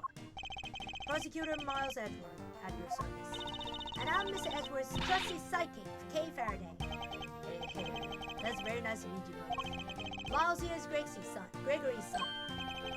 Is that so? Your father was very kind to me. He fought so hard for my case. But in the end, I betrayed him. I made a false confession. Don't worry, Mr. Tangaroa. This offender had explained everything to me. 18 years in prison in spite of not guilty is really a nightmare. Yeah, it is. There are so many scapegoats out there. Still, a lot of people won't even survive their times in jail. And that's very sad.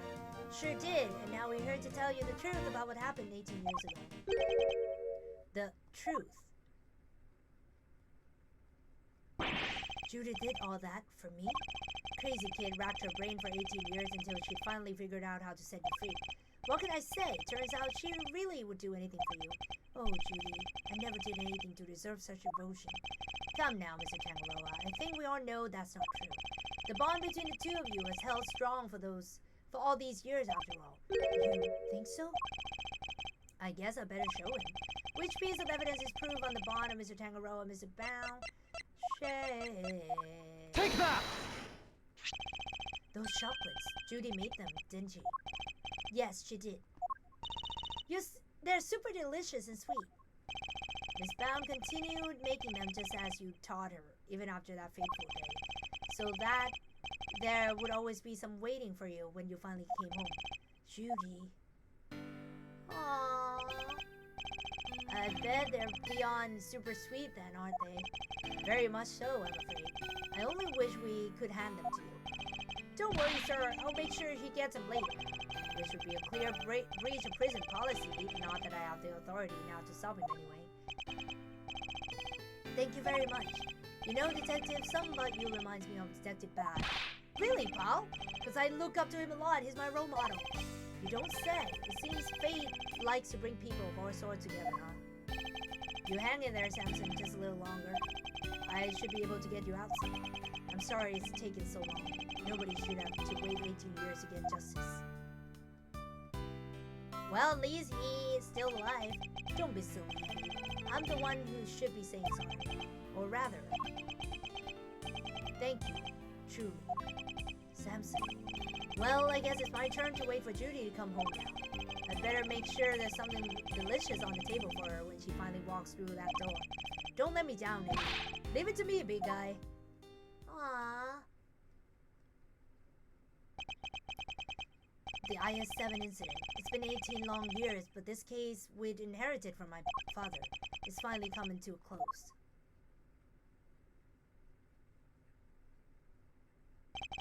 Hey Miles, thanks for today. And sorry for forcing you to make the final call like that. Not at all, I simply made the call that felt right to me. Huh? What are you guys talking about? You know how Samson was wrongfully convicted? We had to pretend that he wasn't in order to nail Gusto. But to use his false conviction against him, even to save him. As his lawyer, I just couldn't bring myself to do it. Yeah, I can see that. But now that Gusto's behind bars, I can finally start to get that wrongful conviction overturned. Yes, and I'm sure you will. Wait a minute, does this mean that even if you were doing what was right, if the false conviction had been overturned before today, Mr. Gusto would have gotten away scot-free? Yep. That's how law is. It's what we folks in the trade like to call a legal contradiction. The law is far from perfect, because of things like legal contradictions, right? Yeah, but you never know, things might change. The law's always evolving, just like us humans. Your Uncle Eddie and Miles Areno included, am I right? The potential for growth and change, in people and the law. So, Miles, are you going to keep fighting crimes as a prosecutor or help people as an attorney? Something tells me you've got a big decision ahead of you. One only you can answer. I know. Well, let's just say I won't complain if you show up at the office one day. And on that note, it's time for me to get out of... Okay. I owe you big time and I always repay my debts, but for now... Thanks again for today. I mean it. Aw, he's been living with it for 18 years. Does he seem kind of in a hurry to get out of here to you? Oh, he did. And honestly speaking, I'm the one who owes him a debt of gratitude. After all, he gave me the chance to reckon with my father's final case.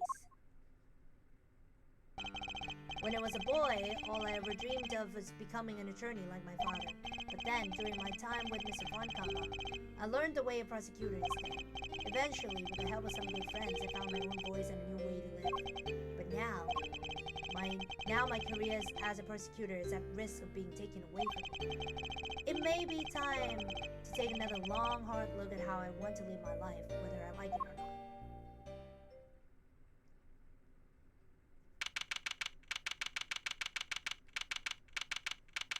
April 2nd, Edgeworth and Cole, law offices. Hey, Gregory. I knew it. Sorry for reporting in so late. I knew it. He's back to talk to Greg. It may have taken 18 years, but we're finally in a position to prove Samson's innocence. All thanks to your boy, Miles. I couldn't have done it without him. You should have seen him. The way he fought for the truth gave me chills. It was like I was watching you. Aww. Look, I know I'm not half the attorney you were, but those guiding principles you tried to instill in me, I like to think I'm embodying them now as I carry on your legacy. Here's hoping. Aww. Aww.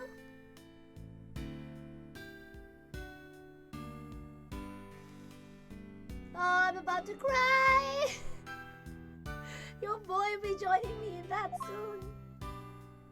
Oh, this game. Am I going to fight crimes as a prosecutor or help people as an attorney? What is the right answer? Which path should I choose?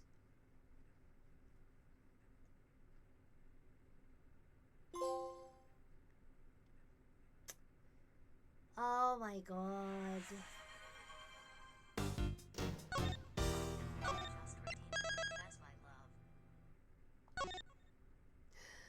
Oh, it's episode 4.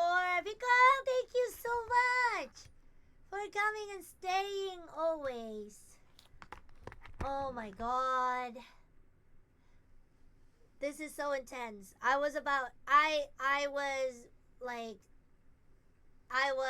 the verge of crying, like, really. Congratulations, yeah, and I love you for being here to congratulate me. Thank you so much, Picon. Thank you. And thank you everyone for staying here. Thank you, Slushy, for the raid. Thank you so much. Wow, that was intense. I mean, finally the IS-7 is revealed. Oh my god. And we've been hearing this ever since like the very first Ace Attorney, I think. Because they already said that Gregory's final case was IS-7, and I think he died in the elevator, if I recall correctly, and Miles was there too. Yeah, like suffocating inside the elevator or something. But yeah, finally we learned something. We learned something about the IS-7, the everything. That, you know, but, well, I guess, Judy is not out of jail just yet, because we still have to defend her. Well, we don't actually have to defend her, because Eddie will be doing that, but, yeah, I don't know. Is it real close? I don't know. If you're asking me for real, I'll say I don't know. This is my first time playing. But if you know, then I know this is a spoiler. Can you please refrain from spoiling me? All the things that you know. That would be very appreciated. But yeah, thank you so much, everybody, for coming. Thank you. I really hope to be continuing this again later this week. I usually come to Twitch twice a week because I go to my YouTube channel, which is my main channel, for 5 or 6 days a week. So this is the only times that I can spare for my Twitch. On my YouTube channel, I've been doing a lot of stuff. I'll be singing tonight. I don't even know I have a voice to sing because I've been screaming as Judge Gavel. But yeah, thank you so much, everybody, for coming. And if you like me, please follow. If you don't like me, please follow. And if you like me more and more, you can follow me on YouTube as well. That would help me a lot because I've been wanting my subscriber to reach 120k, and it has not reached that in a year now. So yeah, thank you so much, everyone, for coming. Thank you. I really hope you enjoyed it, and I enjoyed too. Thank you so much. And let's see, who am I going to raid? I really hope Yu-jung is still. I don't know if she's still drawing. I don't even know. Is she still drawing? I don't think so. No, I don't think so. I don't think Yu-jung is drawing. Okay, fine. I'm gonna... Oh! Kun นื้อทองis actually drawing too. My friend. Her name is เนื้อทอง. She is a Thai VTuber and she's drawing. So please be nice to her, okay? Thank you very much, everyone. Bye-bye. Kirari-yoku! Over and out. Mwah.